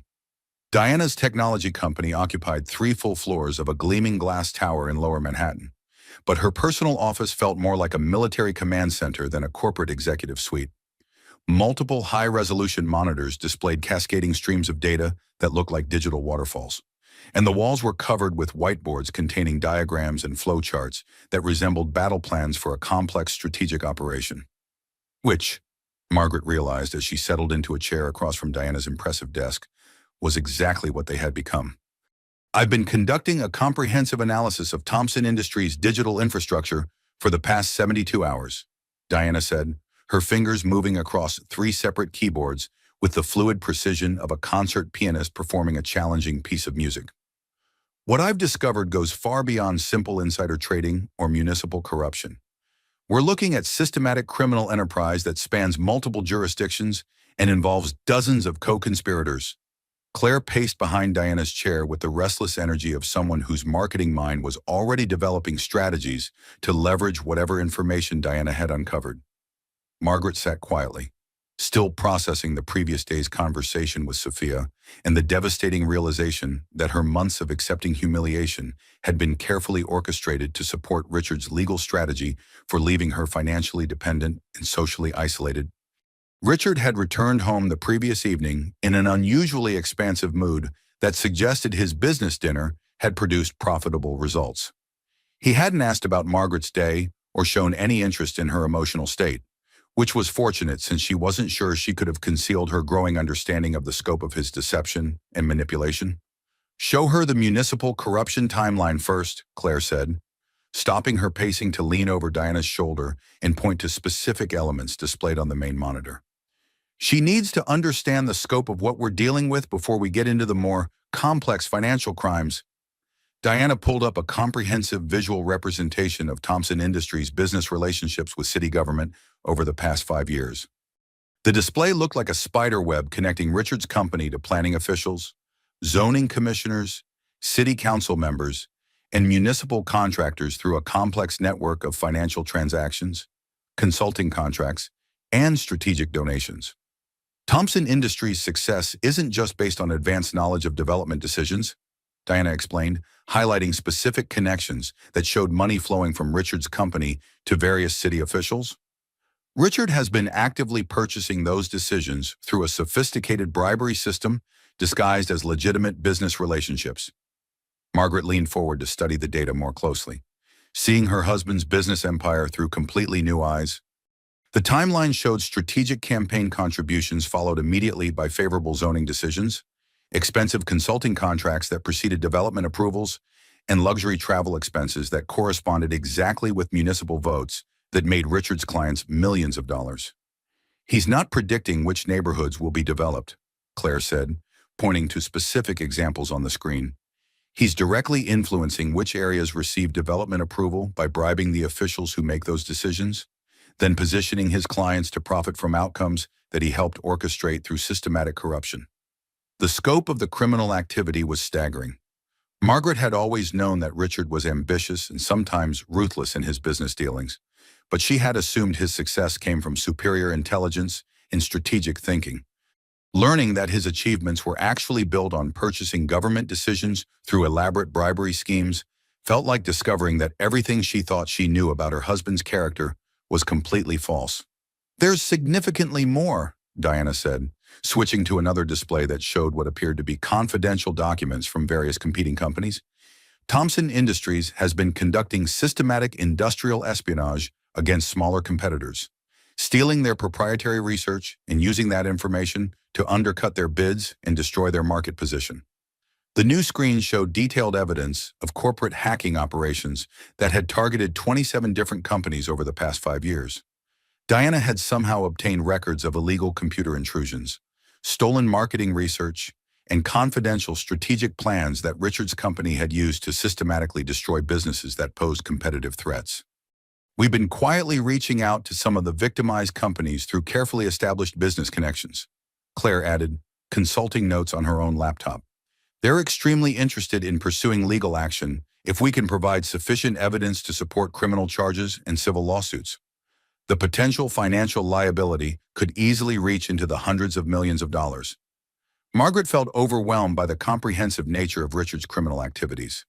She had been focused on understanding his personal cruelty and manipulation, but her sisters had uncovered evidence of systematic fraud that had damaged dozens of other businesses and potentially hundreds of individual careers. "How is it possible that he's been operating like this for years without being caught?" she asked. "Because he's been extremely careful to compartmentalize his illegal activities across multiple different types of violations," Diana replied, pulling up a new display that showed the various criminal enterprises organized by category: municipal corruption through strategic bribery, industrial espionage through corporate hacking, tax evasion through offshore money laundering, securities fraud through insider trading. Any single category of crime might have gone undetected for years if authorities weren't looking for patterns across his entire operation. But when you analyze all the activities together and map the connections between different types of illegal behavior," Claire continued, "the evidence becomes absolutely overwhelming. Richard Thomson isn't just a successful businessman who occasionally cuts ethical corners. He's a sophisticated criminal who has built his entire professional reputation through systematic fraud." Diana pulled up financial records that revealed a complex international network of offshore accounts, shell companies, and banking arrangements that clearly violated multiple federal laws governing financial disclosure and tax reporting. "The money laundering operation alone could result in decades of federal prison time," she said quietly. "Richard has been systematically hiding income from tax authorities through arrangements that violate international banking regulations and constitute clear evidence of intent to defraud the government." Margaret stared at the financial data, understanding for the first time that the millionaire ex-husband she had been afraid to leave because of his wealth and social connections was actually a criminal whose empire could collapse overnight if the appropriate authorities received the evidence that Diana had compiled. "But there's something else you need to understand," Diana said, her voice taking on an even more serious tone.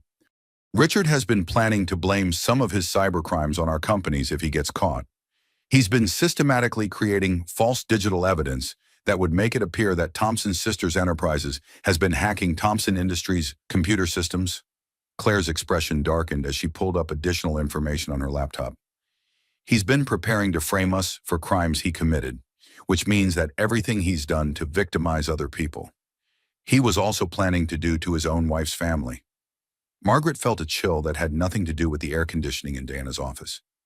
"He's been planning to destroy your businesses. He's been creating fabricated server logs, false communication records, and fake evidence of computer intrusions that would support criminal charges against both of our companies," Diana explained, showing Margaret examples of the fraudulent evidence Richard had been constructing. If federal investigators started looking into Thomson Industries' activities, Richard was prepared to claim that any illegal computer access came from external hackers working for his wife's sisters rather than from his own internal operations, which would have destroyed our professional reputations and probably resulted in federal prison sentences for industrial espionage, Claire added grimly. "Richard wasn't just planning to leave you financially vulnerable through an unfair divorce settlement. He was also preparing to eliminate your primary sources of emotional and financial support by framing Diana and me for crimes we didn't commit." Margaret stared at her sisters, understanding that Richard's systematic cruelty extended far beyond their marriage to encompass a deliberate plan to destroy everyone who might help her recover from the divorce he was planning. The man she had loved for 23 years had been preparing to send her sisters to federal prison to ensure that she would have no one to turn to for assistance after he discarded her. But here's what he doesn't know, Diana said with a smile that suggested she had been saving the best information for last. We've been recording his creation of false evidence for months. Every fabricated document, every manipulated server log, every piece of fraudulent evidence he's been preparing to use against us has been automatically copied to our secure servers. Which means we have comprehensive proof of his intent to frame us for crimes he committed, Claire added with deep satisfaction.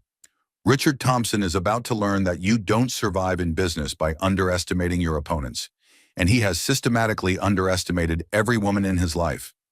Diana pulled up a new screen that showed real-time monitoring of Thompson Industries' computer networks. We've also been tracking his current business activities through the same home network access that he doesn't know we have. Want to see what he's planning for this week? The screen displayed Richard's calendar, email communications, and business documents, painting a picture of ongoing criminal activity that included another major bribery scheme scheduled to close within days. The Henderson development deal that he mentioned to his clients last week involves $17 million in illegal payments to city officials, Diana explained, highlighting specific transactions and communications. If that deal closes as scheduled, it will constitute the largest single act of municipal corruption in New York City history. Margaret felt like she was watching her husband's entire life being dissected by experts who understood his methods better than he understood them himself.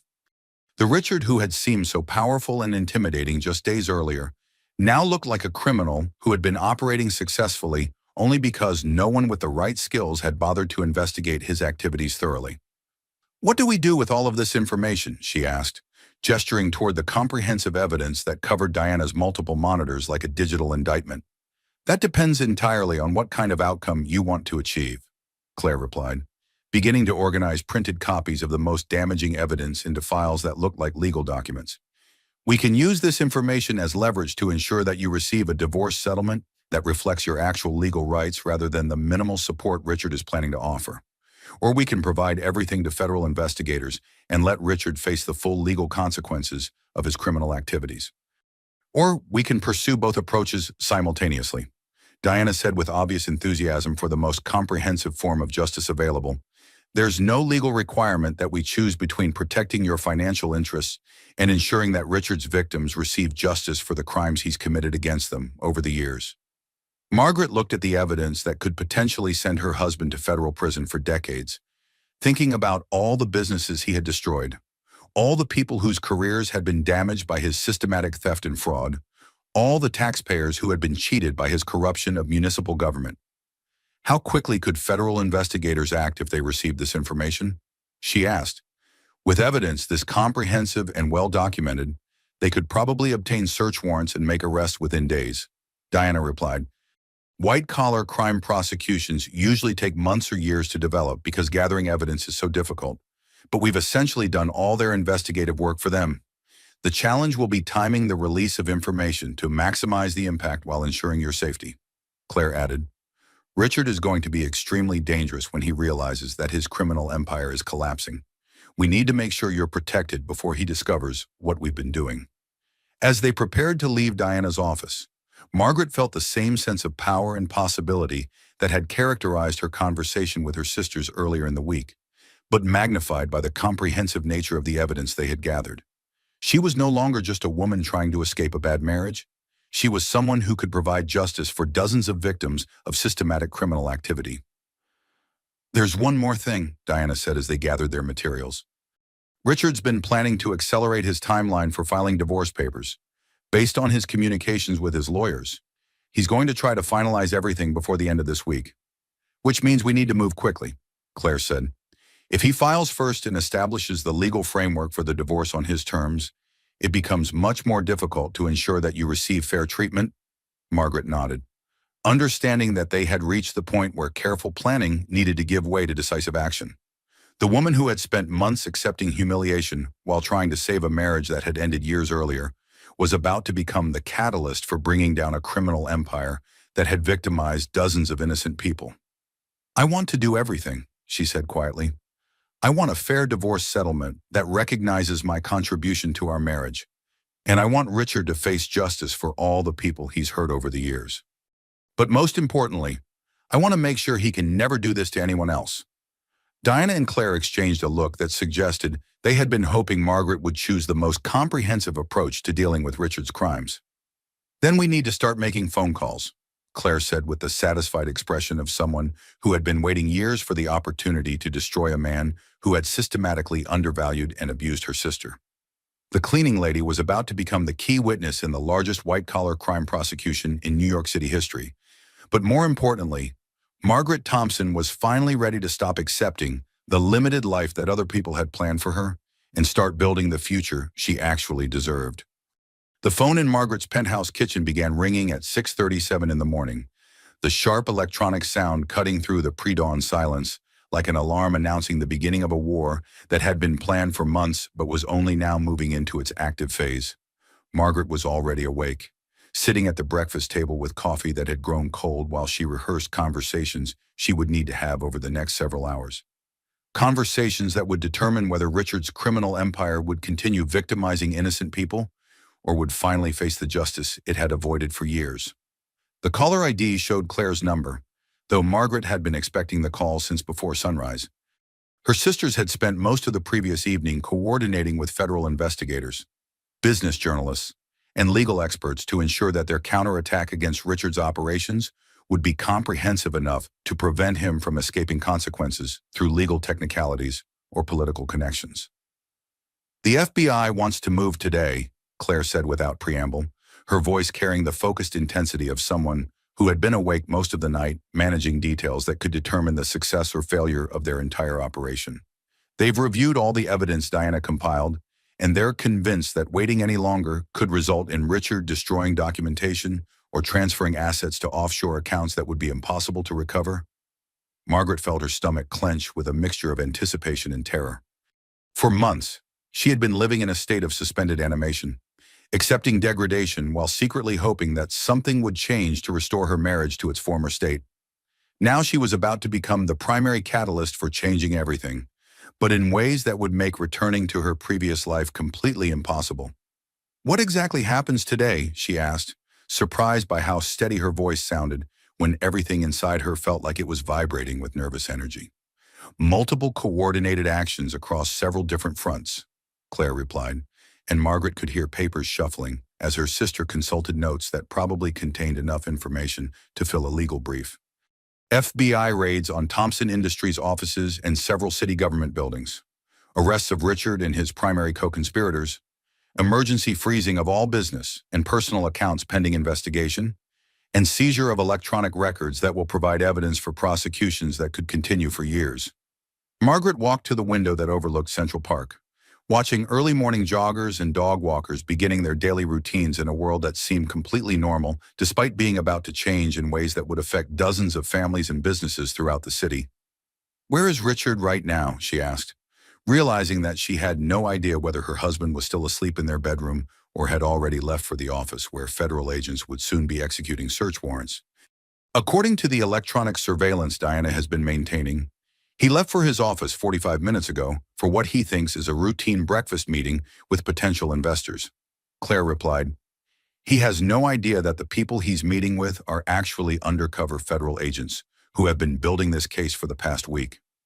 Margaret felt a strange mixture of relief and sadness. Relief that Richard would be arrested away from their home, sparing her the trauma of watching federal agents handcuff her husband in their bedroom. Sadness that 23 years of marriage was ending with her husband being led away in handcuffs by law enforcement officers, rather than with the kind of mutual respect and shared memories that should characterize the conclusion of a long relationship. "What do I need to do?" she asked. "For the next several hours, absolutely nothing except stay safe and let federal agents secure all the evidence," Claire replied. "Diana will be coordinating with the FBI's Computer Crimes Unit to ensure that all digital evidence is properly preserved and authenticated. I'll be managing communications with the business journalists who will be reporting on the story to ensure that the coverage focuses on Richard's crimes rather than on personal details about your marriage. And after that, you start building the life you actually want instead of the life that other people have been planning for you." 2 hours later, Margaret sat in her living room watching cable news reports that made her feel like she was observing events happening to someone else rather than experiencing the collapse of her own life's foundation. The television screen showed federal agents carrying boxes of evidence from Thompson Industries offices, while reporters described allegations of municipal corruption and corporate fraud that could result in prison sentences measured in decades rather than years. This is a developing story about what federal prosecutors are calling one of the largest white-collar crime investigations in New York City history. The news anchor announced as footage of Richard being led away in handcuffs played on screen. Richard Thompson, CEO of Thompson Industries, has been arrested on charges including bribery, money laundering, securities fraud, and conspiracy to defraud municipal government. Margaret stared at the image of her husband in handcuffs, trying to reconcile the confident businessman she had been married to for 23 years with the criminal who was now facing federal charges that could keep him in prison for the rest of his life. The Richard on the television screen looked smaller and more vulnerable than the man who had systematically controlled every aspect of her existence for decades. Her phone rang continuously as friends, acquaintances, and reporters attempted to reach her for comments about the arrest. But Margaret had been advised by the federal prosecutors to avoid speaking with anyone except her legal representatives until the investigation was complete. The isolation felt strange after years of being constantly available to manage Richard's social and business relationships, but it also felt like freedom from obligations that had never truly been hers to begin with. Diana arrived at the penthouse in the early afternoon, carrying laptop computers and looking like someone who had been coordinating complex technical operations for hours without rest. "The digital evidence seizure is proceeding better than we hoped," she said, settling into Margaret's living room with the efficient movements of someone managing multiple urgent priorities simultaneously. Richard's attempts to delete files and destroy records have actually provided additional evidence of obstruction of justice and consciousness of guilt. "He's been trying to destroy evidence," Margaret asked, frantically, "for the past 6 hours. Diana replied with obvious satisfaction. "But what he doesn't understand is that deleting files from his office computers doesn't affect the backup copies that have been automatically stored on servers that we've had access to for months.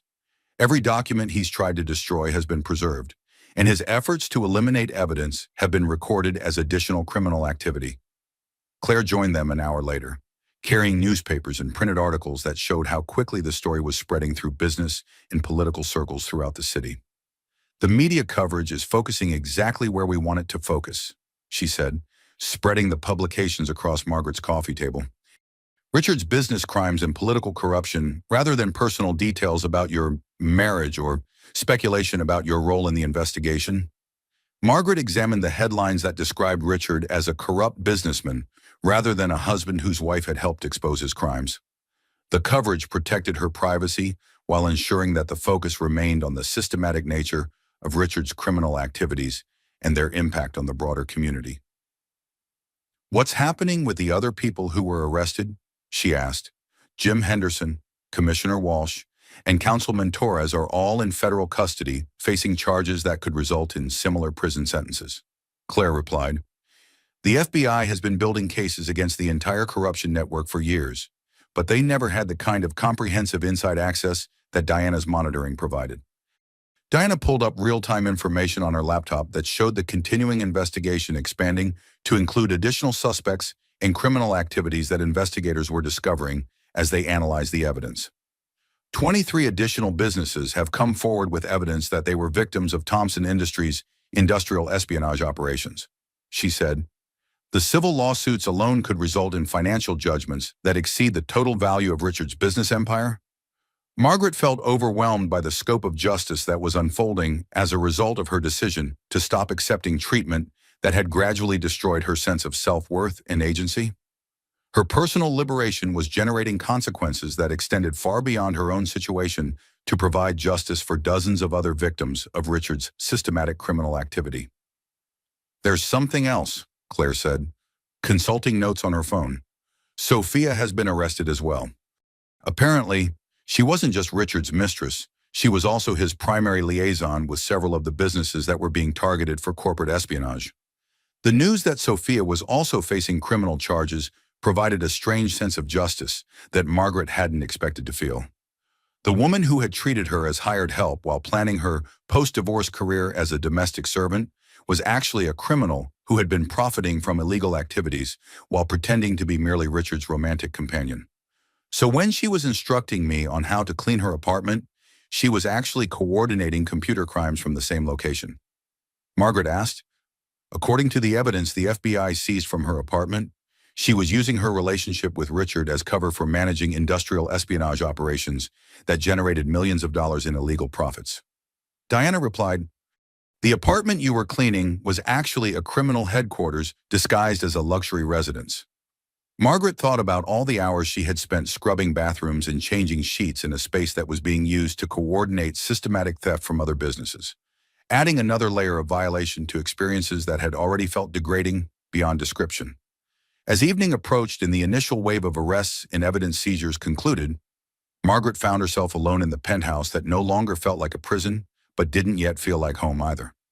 The news coverage continued on every channel, but the focus was shifting from breaking news to analysis of the long-term implications of the corruption network that had been exposed. Her phone rang, and she was surprised to see Richard's name on the caller ID. Federal detention centers apparently allowed limited phone access for prisoners who had not yet been convicted, though she couldn't imagine what Richard might want to say to her after everything that had happened. "I underestimated you," he said when she answered, his voice carrying none of the confidence and authority that had characterized their conversations throughout their marriage. "I underestimated all of you. You underestimated women in general," Margaret replied, surprised by how calm she felt. "You thought we were too weak or too dependent or too stupid to fight back effectively. But we weren't weak. We were just waiting for the right moment to remind you that we never needed you to survive. We just chose to include you in our lives, and we can choose to exclude you just as easily. The federal prosecutors are saying I could be looking at 15 to 20 years in prison," Richard said quietly. "I know," Margaret replied. "I also know that the victims of your crimes are finally going to receive justice for what you did to them. I think that's a fair trade." After hanging up, Margaret walked through the penthouse that contained 23 years of shared memories, understanding that this phase of her life was ending, but that she finally had the power to determine what would replace it. The cleaning lady had completed her last day of servitude, but Margaret Thompson's first day of genuine freedom was just beginning. Richard was waiting in the penthouse kitchen when Margaret came down for her morning coffee 3 days after his arrest, his presence so unexpected that she initially thought she might be hallucinating from stress and sleep deprivation. He sat at the breakfast table where they had shared thousands of meals over 23 years of marriage. But everything about him looked different. His usual perfectly styled hair was disheveled. His expensive suit was wrinkled, as if he had slept in it, and his blue eyes carried a desperate intensity that she had never seen before. "How are you here?" Margaret asked, her voice steadier than she felt as she processed the impossibility of Richard's presence in their home when he should have been in federal detention, awaiting trial on charges that could result in decades of imprisonment. "Posted bail 2 hours ago," Richard replied, though his voice lacked the confidence and authority that had characterized every conversation they had conducted throughout their marriage. $5 million secured by assets that the federal government hasn't frozen yet, which gives me a few days of freedom before the trial preparation process begins in earnest. Margaret remained standing near the kitchen entrance, calculating the distance to the nearest exit, and wondering whether she should immediately call her sisters or the federal prosecutors who had advised her to avoid contact with Richard while the investigation continued. His presence felt dangerous in ways that had nothing to do with physical threat and everything to do with the psychological manipulation that had controlled her behavior for years. "We need to discuss the terms of our separation," Richard continued, pushing a thick manila folder across the marble surface toward her. "And we need to address whatever misguided campaign of revenge your sisters have been conducting against my business operations." Margaret approached the table cautiously and opened the folder to find photographs of herself entering Thompson Sisters Enterprises, detailed surveillance records of her meetings with Claire and Diana over the past several weeks, and financial documents that appeared to show illegal activity on the part of her sister's companies. "You've been having me followed," she said, though she wasn't particularly surprised by this revelation, given everything else she had learned about Richard's methods and character over the past week. "I've been protecting my interests through appropriate due diligence," Richard corrected, his voice carrying the cold precision that had once intimidated her, but now sounded like the desperate posturing of someone who had lost control of circumstances that were spiraling beyond his ability to manage. "And that investigation has revealed some very troubling information about your family's recent business activities. The surveillance photographs showed Margaret's visits to her sister's offices, but they also included images of Claire meeting with executives from companies that competed with Thompson Industries and Diana accessing computer servers that could potentially contain confidential business information belonging to Richard's clients. Industrial espionage and corporate hacking are federal crimes that carry prison sentences of up to 20 years, Richard said, his voice taking on the threatening tone that had been his primary method of controlling her behavior throughout their marriage. Your sisters have been using their business operations as cover for systematic theft of proprietary information from Thompson Industries and our client companies. Margaret stared at the documents, understanding that Richard was attempting to transform himself from perpetrator to victim by claiming that her sisters were responsible for the very crimes that federal investigators had arrested him for committing. Diana's cybersecurity company provides legitimate protective services, Margaret said carefully, though she wasn't certain how far Richard's desperation might lead him or what additional evidence he might have fabricated to support his accusations. Not when they're using those legitimate services as cover for illegal infiltration of confidential computer systems, Richard replied, pulling out his phone to show her a contact list that included federal investigators, prosecutors, and law enforcement officials. I have digital forensics experts who can prove that Thompson Sisters Enterprises has been systematically accessing Thompson Industries' protected files for months. The threat was clear if Margaret's sisters continued their investigation into Richard's business practices. He would use his remaining resources and connections to have them arrested for the same crimes that had already landed him in federal custody. You're bluffing, Margaret said, though she wasn't entirely confident about her assessment of Richard's current capabilities or the extent to which federal authorities might believe claims supported by fabricated evidence. Richard pulled out additional documents that appeared to show electronic communications between Diana's company and Thompson Industries' computer systems, financial transfers that suggested payment for stolen information, and technical analyses that would support criminal charges for corporate espionage and computer fraud. One phone call. Margaret, he said, holding up his phone like a weapon aimed at her family. One conversation with the right federal prosecutor, and your sisters lose everything they've spent years building, their companies, their professional reputations, their freedom, their financial security, all of it disappears permanently. Margaret felt the familiar weight of fear settling over her shoulders, the same psychological pressure that had controlled her decisions for years and had led her to accept treatment that had gradually eroded her sense of self-worth and agency. Richard was using the threat of destroying her sisters to force her back into compliance with his expectations and demands.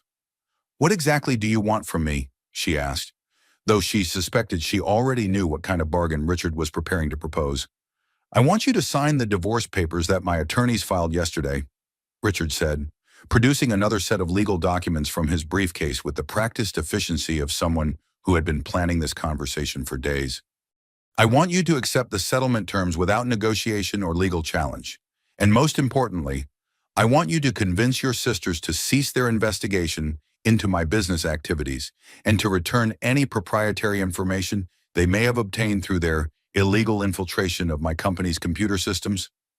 Margaret examined the divorce papers, noting that the settlement terms were significantly worse than even the minimal support she had overheard him discussing with his business associates the previous week.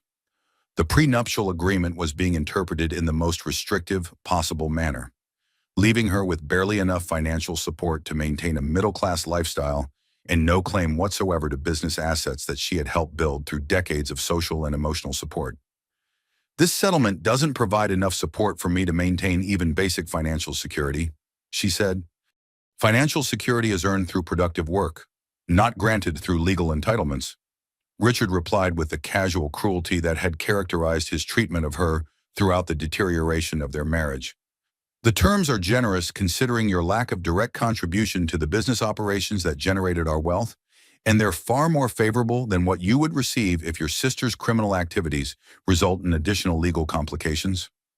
Margaret stared at the man she had loved for over 2 decades, wondering when he had become someone capable of such systematic psychological violence against people who had never caused him any harm except by refusing to accept abuse without resistance. I need time to review these documents and consult with legal counsel, she said. You have until 5 o'clock this afternoon, Richard replied, standing and straightening his tie with the same meticulous precision he had always brought to grooming and presentation, as if maintaining perfect appearance could somehow restore his control over circumstances that had moved far beyond his influence. After that deadline, I make the phone calls that will end your sisters' careers and result in federal charges that will destroy their lives as comprehensively as they have attempted to destroy mine. After Richard left for meetings with his legal team, Margaret sat alone in the kitchen that had been the site of countless conversations throughout their marriage. Most of them focused on Richard's business activities and social obligations, with minimal attention paid to her thoughts, feelings, or independent existence. Now the space felt like a battlefield where the final confrontation of their relationship was being planned and executed. Her phone rang, and Claire's number appeared on the screen like a lifeline, connecting her to people who actually cared about her welfare, rather than viewing her as an asset to be managed or a problem to be solved. "We know about Richard's threats," Claire said immediately, her voice carrying the calm confidence of someone who had been expecting exactly this kind of desperate retaliation. "Diana's been monitoring his communications since he was released on bail. We saw him hiring private investigators to surveil you and fabricate evidence that could be used against us. He has documents that appear to show your companies illegally accessing his computer systems," Margaret said, feeling somewhat foolish for worrying about threats that her sisters had apparently anticipated and prepared for. "All of that evidence is fabricated." Diana's voice joined the conversation on speakerphone, carrying the technical authority of someone who understood exactly how digital fraud was constructed and detected. "What Richard doesn't realize is that we've been recording his creation of false evidence for the past 6 months. Every forged document, every manipulated server log, every piece of fraudulent evidence he's prepared to use against us has been automatically copied to our secure systems." Margaret felt a surge of relief mixed with admiration for her sister's strategic thinking and technical capabilities. "So his threats are meaningless. His threats are actually additional evidence of criminal intent and systematic dishonesty that federal prosecutors will use to enhance his prison sentence," Claire replied with obvious satisfaction. "The man who spent decades teaching people that information is power is about to learn that lesson applies when you're on the receiving end of superior intelligence gathering." "There's something else," Diana added. "The federal prosecutors have been monitoring Richard's activities since his release on bail. His attempts to threaten witnesses and obstruct justice have been recorded and will result in additional criminal charges that could add years to his eventual prison sentence." Margaret realized that while she had been feeling threatened and vulnerable, Richard had actually been walking deeper into legal traps that would ensure his imprisonment for decades rather than years. His desperation was making him sloppy in ways that would provide additional evidence for prosecutors who already had more than enough information to convict him of dozens of serious federal crimes. "What should I do about the divorce papers?" she asked. "Ignore them completely," Claire replied. "Richard has no legal standing to make demands about divorce settlements while he's facing federal criminal charges that will result in the seizure of most of his assets. Any divorce agreement signed under these circumstances would be invalidated by courts as soon as his criminal trial concludes. More importantly," Diana added, "federal prosecutors want to use Richard's threats against you as evidence of witness intimidation and obstruction of justice. They've asked us to document every contact he makes with you so they can use his behavior to support additional charges." At 5 o'clock that afternoon, Margaret called Richard from the Thompson Sisters Enterprises conference room, surrounded by her sisters and feeling stronger than she had in years. "Have you made your decision about the settlement terms?" Richard asked, his voice carrying the expectation of compliance that had controlled her behavior for decades. "I've decided to stop being afraid of you," Margaret replied, looking at Claire and Diana and feeling supported by people who actually cared about her welfare rather than viewing her as property to be managed. "I've decided to stop accepting threats from someone who thinks intimidation is a substitute for genuine strength." The silence on the other end of the line stretched for several seconds, and Margaret could practically hear Richard's mind racing to process the reality that his primary method of controlling her behavior was no longer effective. "You're making a serious mistake," Richard said finally, his voice carrying a note of panic that suggested he was beginning to understand that his desperate gambit had failed completely. "A very expensive mistake that will have consequences for everyone you care about. The only mistake I made was spending 23 years accepting treatment that no one should accept from someone who claims to love them," Margaret replied. But that mistake ends today, and it will never be repeated. As she hung up the phone, Margaret realized that the woman who had spent months cleaning up other people's messes while her own life fell apart was finally ready to take control of her own story and write the ending she actually deserved. The first emergency news alert appeared on Margaret's phone at 6:47 in the morning, followed immediately by a second alert, then a third, until her device was buzzing continuously with notifications about breaking developments in what news organizations were calling the largest municipal corruption scandal in New York City history. She was sitting at the window of her penthouse bedroom, watching the sunrise paint Central Park in shades of gold and orange, while drinking coffee that actually tasted good for the first time in months, when the cascade of alerts began. Federal investigators have expanded their investigation into Thompson Industries to include additional charges of witness intimidation and obstruction of justice. The first news alert read, Richard Thompson, already facing decades in prison for bribery and fraud, now faces additional charges that could result in a life sentence. Margaret opened her laptop and began following live news coverage that showed a level of law enforcement activity she had never imagined possible. FBI agents were executing search warrants at dozens of locations throughout the city, arresting co-conspirators whose names she recognized from years of dinner parties and social events, seizing assets from businesses and individuals who had participated in Richard's corruption network. The television in her bedroom displayed footage of federal agents carrying boxes of evidence from city government offices, while reporters described the systematic dismantling of what prosecutors called a criminal enterprise that had corrupted municipal government for over a decade. The scale of the investigation had expanded far beyond anything Margaret had anticipated when she first decided to stop accepting humiliation and start fighting for basic dignity and respect. Her phone rang, and Diana's name appeared on the screen along with a message that said, "Turn on Channel 7 News immediately." "Are you watching the coverage?" Diana asked when Margaret answered. "I'm watching several channels simultaneously," Margaret replied, using her laptop to monitor multiple news feeds while the television provided background coverage of arrests and asset seizures throughout the city. "This is much bigger than we thought it would be." The federal prosecutors decided to move against the entire corruption network at once to prevent co-conspirators from destroying evidence or fleeing the country. Diana explained, her voice carrying the satisfaction of someone whose strategic planning had contributed to achieving justice on a scale that exceeded their most optimistic projections. "They're calling it the largest single-day white-collar crime operation in federal law enforcement history." Margaret watched footage of Richard being transferred from federal detention to a high-security facility, his usual confident bearing replaced by the defeated posture of someone who finally understood that his legal situation was hopeless. The man who had controlled every aspect of her life for decades looked small and vulnerable as federal marshals escorted him through crowds of reporters shouting questions about crimes that had enriched him while damaging hundreds of other people. "Thompson Industries stock is in complete freefall." Claire's voice joined the conference call, carrying the tone of someone who had been monitoring financial markets since before dawn. "The company's market value has dropped by 92% since trading opened this morning, and the Securities and Exchange Commission has halted all trading pending investigation of securities fraud."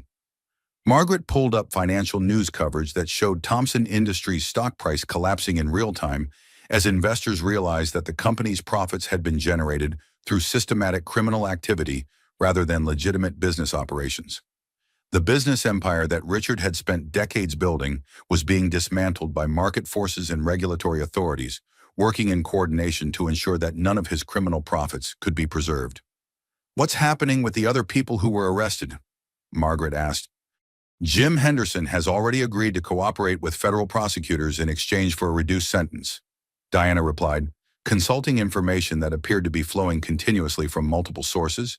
"Commissioner Walsh and Councilman Torres are both facing charges that could result in decades of imprisonment, and at least 15 other city officials have been arrested for accepting bribes from Thompson Industries." The scope of the corruption network was staggering. Margaret had known that Richard's business involved questionable relationships with government officials, but she hadn't understood that he had been systematically bribing municipal employees at every level of city government to influence decisions that affected the lives of millions of New York residents. "The civil lawsuits are going to be even more devastating than the criminal charges," Claire added, her marketing expertise allowing her to understand the long-term implications of reputational damage that extended far beyond immediate legal consequences. 37 businesses have filed suit against Thompson Industries for industrial espionage, and the city government is considering legal action to recover damages from decades of corrupted development decisions. Margaret felt overwhelmed by the scale of justice that was unfolding as a consequence of her decision to stop accepting degradation and start fighting for basic human dignity. Her personal liberation had generated a chain reaction that was providing justice for hundreds of victims of Richard's systematic criminal activities. "There's something else you need to know," Diana said, her voice taking on a more serious tone. "Sophia's cooperation with federal prosecutors has revealed additional criminal activities that we didn't know about. Apparently, Richard's corruption network extended to businesses in 3 other states and involved crimes that go back more than 15 years. The news that Sophia was providing evidence against Richard felt like poetic justice to Margaret. The woman who had treated her as hired help while planning her post-divorce career as a domestic servant was now helping federal prosecutors ensure that Richard would spend the rest of his life in prison for crimes that had enriched both of them while victimizing countless innocent people. So when she was giving me instructions about cleaning her apartment, she was actually coordinating interstate criminal activities," Margaret asked.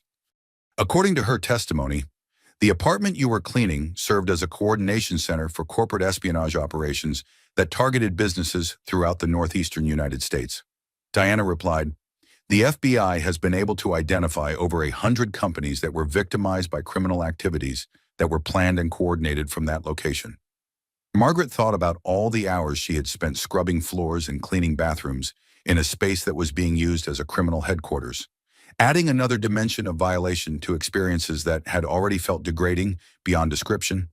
Every surface she had cleaned had been contaminated by planning sessions for crimes that had destroyed other people's livelihoods and dreams. As the day progressed, the news coverage shifted from breaking developments to analysis of the long-term implications of what commentators were calling the complete collapse of the Thompson criminal empire.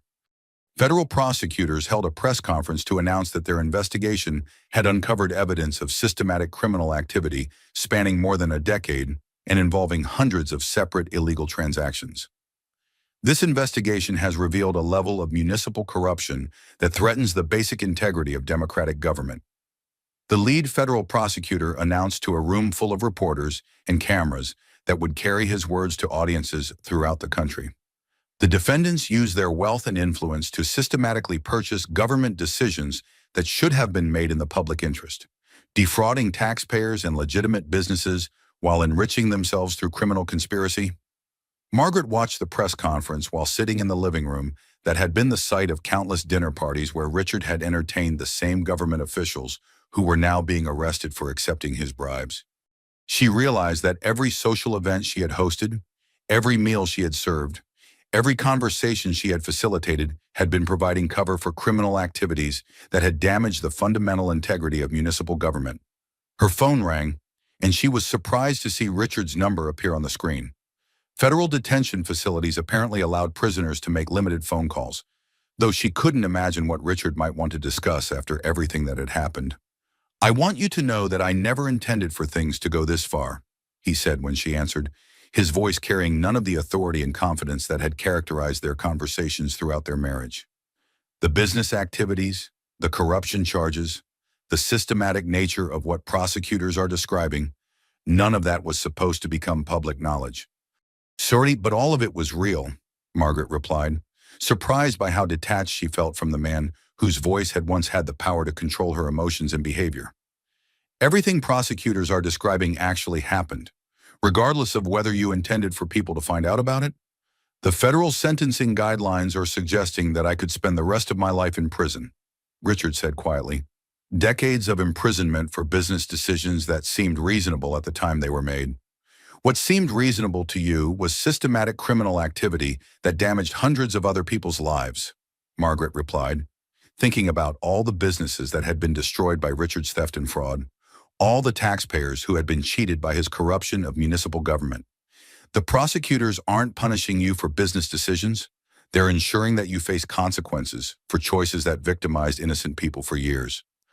I know you worked with your sisters to provide evidence to federal investigators," Richard said, And Margaret could hear acceptance in his voice, rather than the anger she had expected. I know that my arrest was the result of a coordinated investigation that used information from our home network and my personal communications. I know that you spent months planning to frame Claire and Diana for crimes you committed, Margaret replied. I know that you were prepared to send my sisters to federal prison to ensure that I would have no support system after you discarded me like outdated equipment. The silence on the other end of the line stretched for several seconds, and Margaret realized that Richard was finally confronting the full scope of his cruelty and the comprehensive nature of his criminal activity. You won, he said finally, his voice carrying a note of respect that she had never heard from him during their marriage. You and your sisters outplayed me completely. We didn't win anything, Margaret replied, looking out at Central Park where normal people were living normal lives while her husband's criminal empire collapsed around them. We just stopped accepting treatment that no one should accept from people who claim to care about them. Justice isn't winning, it's just justice. After ending the call, Margaret realized that she felt neither satisfaction nor sadness about Richard's situation. The man who had systematically destroyed her sense of self-worth over decades of marriage was facing the consequences of his own choices. And those consequences had nothing to do with her personal vindication and everything to do with ensuring that his victims finally received justice. The cleaning lady had completed her last day of servitude. But more importantly, Margaret Thompson had finally learned to demand treatment that reflected her actual worth, rather than accepting whatever minimal consideration other people were willing to provide. 6 months after Richard's arrest and conviction, Margaret Thompson sat at the window of her new apartment overlooking the Hudson River, watching the late morning light dance across the water while her coffee grew cool in her hands. The apartment was significantly smaller than the penthouse, with none of the marble or crystal that had defined her previous life. But every piece of furniture had been chosen by her. Every book on the shelves reflected her actual interests rather than Richard's decorator's vision of intellectual sophistication. And every morning brought the quiet satisfaction of waking up in a space that belonged entirely to her. The doorbell chimed with a simple, pleasant sound that bore no resemblance to the elaborate musical sequence that had announced visitors to the penthouse. Margaret smiled as she heard the familiar voices of her sisters in the hallway, punctuated by the sound of paper bags and coffee cups being arranged with the efficiency of people who had made this visit dozens of times over the past several months. Wednesday morning breakfast had evolved into a cherished tradition, a weekly celebration of survival and new beginnings that felt more valuable than any of the elaborate social events that had filled Margaret's calendar during her marriage. The ritual represented something that had been missing from her life for years, regular contact with people who cared about her welfare without expecting anything in return, except the opportunity to maintain their relationship. The final divorce settlement documentation should be processed by the end of this week, Claire announced as she settled into Margaret's small kitchen with the confidence of someone who had helped choose every appliance and who felt genuinely at home in the space. Equal division of all legitimate assets, full restitution for funds that were hidden in offshore accounts, and comprehensive protection against any future claims on your property or income. The federal prosecutors were extraordinarily motivated to ensure that you received fair compensation, Diana added, opening her laptop to display financial documents that represented months of complex negotiations between lawyers, federal agencies, and international banking authorities. Recovering stolen money and returning it to victims makes their conviction statistics look excellent, and your case helped them establish legal precedents for similar situations. Margaret poured coffee for her sisters, still amazed by how different her life looked when viewed through the lens of actual choice rather than obligation imposed by other people's expectations and demands. The financial settlement would leave her comfortably wealthy rather than struggling to survive on minimal support. But more importantly, it would leave her free to determine how that wealth was used to build the life she actually wanted, rather than the life Richard had planned for her. Thompson Industries has been completely dissolved, Diana continued, switching between different screens that showed the final disposition of Richard's business empire. All legitimate assets were liquidated to provide restitution to victims of the criminal activities, and Meridian Technologies has hired most of the employees who weren't involved in the corruption. The people who built the authentic parts of the company didn't lose their jobs because of Richard's crimes. Margaret felt a surge of relief that had been building for months. One of her greatest concerns during the federal investigation had been that innocent employees would suffer for their employer's criminal activities. Learning that they had been protected while the criminal enterprise was dismantled felt like a final piece of justice being properly balanced. And the criminal proceedings, Margaret asked, though she had been following news coverage of Richard's sentencing and the trials of his co-conspirators with the detached interest of someone observing events that no longer had the power to affect her daily existence. Richard's final sentence was 18 years in federal prison, with no possibility of parole for 12 years. Claire replied with the satisfaction of someone whose strategic planning had contributed to achieving comprehensive justice. Full restitution to all identified victims, cooperation with ongoing investigations into municipal corruption, and forfeiture of all assets that were purchased with criminal proceeds? Margaret nodded, feeling the complex mixture of emotions that had characterized her response to Richard's legal situation throughout the past 6 months. Relief that the ordeal was finally concluded, sadness for the waste of so many lives and opportunities, and quiet pride in the strength she had discovered when forced to defend herself and the people she loved against systematic abuse and manipulation. Her phone rang, displaying a number she didn't recognize but had been expecting based on referrals from the divorce support network where she had been volunteering her time and expertise. "Mrs. Thompson, this is Amanda Chen. I received your contact information from the Women's Legal Aid Organization. I understand that you provide consultation services for women who are navigating complex divorce situations." Margaret had started consulting with women facing difficult divorces 4 months earlier. Using her experience with Richard's financial manipulation and psychological abuse to help others recognize similar patterns in their own relationships and develop strategies for protecting themselves legally and emotionally. The work felt like the first truly meaningful contribution she had made to the world in years. "I do provide those services," Margaret replied, gesturing for her sisters to continue their conversation while she took the call in the living room. "Can you tell me about your specific situation?" "My husband has been systematically convincing me that I'm too emotionally unstable and financially naive to handle our family's business affairs," Amanda said, her voice carrying the hollow, defeated tone that Margaret remembered from her own worst periods of self-doubt and confusion. "He controls all our accounts and investments, and he says I should be grateful that he handles everything, because I'm not intelligent enough to understand business concepts. But I have an MBA from Wharton, and I used to be a financial analyst before we got married 15 years ago." Margaret felt the familiar surge of anger at the systematic way some people diminish their partner's capabilities and achievements in order to maintain control and dominance in relationships that should have been characterized by mutual respect and support. "The hardest part of situations like yours isn't usually the practical aspects of leaving," she said gently, drawing on months of experience helping women remember their own strength and intelligence. "The hardest part is remembering that you were always smart enough and capable enough to make your own decisions. You just got involved with someone who needed you to forget your capabilities in order to feel powerful himself." The conversation continued for 35 minutes, with Margaret providing practical advice about financial discovery procedures, legal representation strategies, and emotional support resources that could help Amanda navigate the process of reclaiming her independence and self-determination. When she finished the call, she realized that Claire and Diana had been quietly listening while continuing their own conversation, their expressions reflecting the mixture of pride and satisfaction that characterized all their discussions about Margaret's consulting work. "How many women have you helped now?" Diana asked, consulting notes on her laptop that apparently tracked the growth and impact of Margaret's informal counseling services. 23 over the past 4 months, Margaret replied, feeling a sense of accomplishment that was completely different from anything she had experienced during her marriage. And every single one of them turned out to be significantly more intelligent and capable than she had been allowed to remember during her relationship. Claire reached across the small table and squeezed Margaret's hand with the warmth of someone who had watched her sister transform from victim to advocate over the course of less than a year. "You know what I think," she said.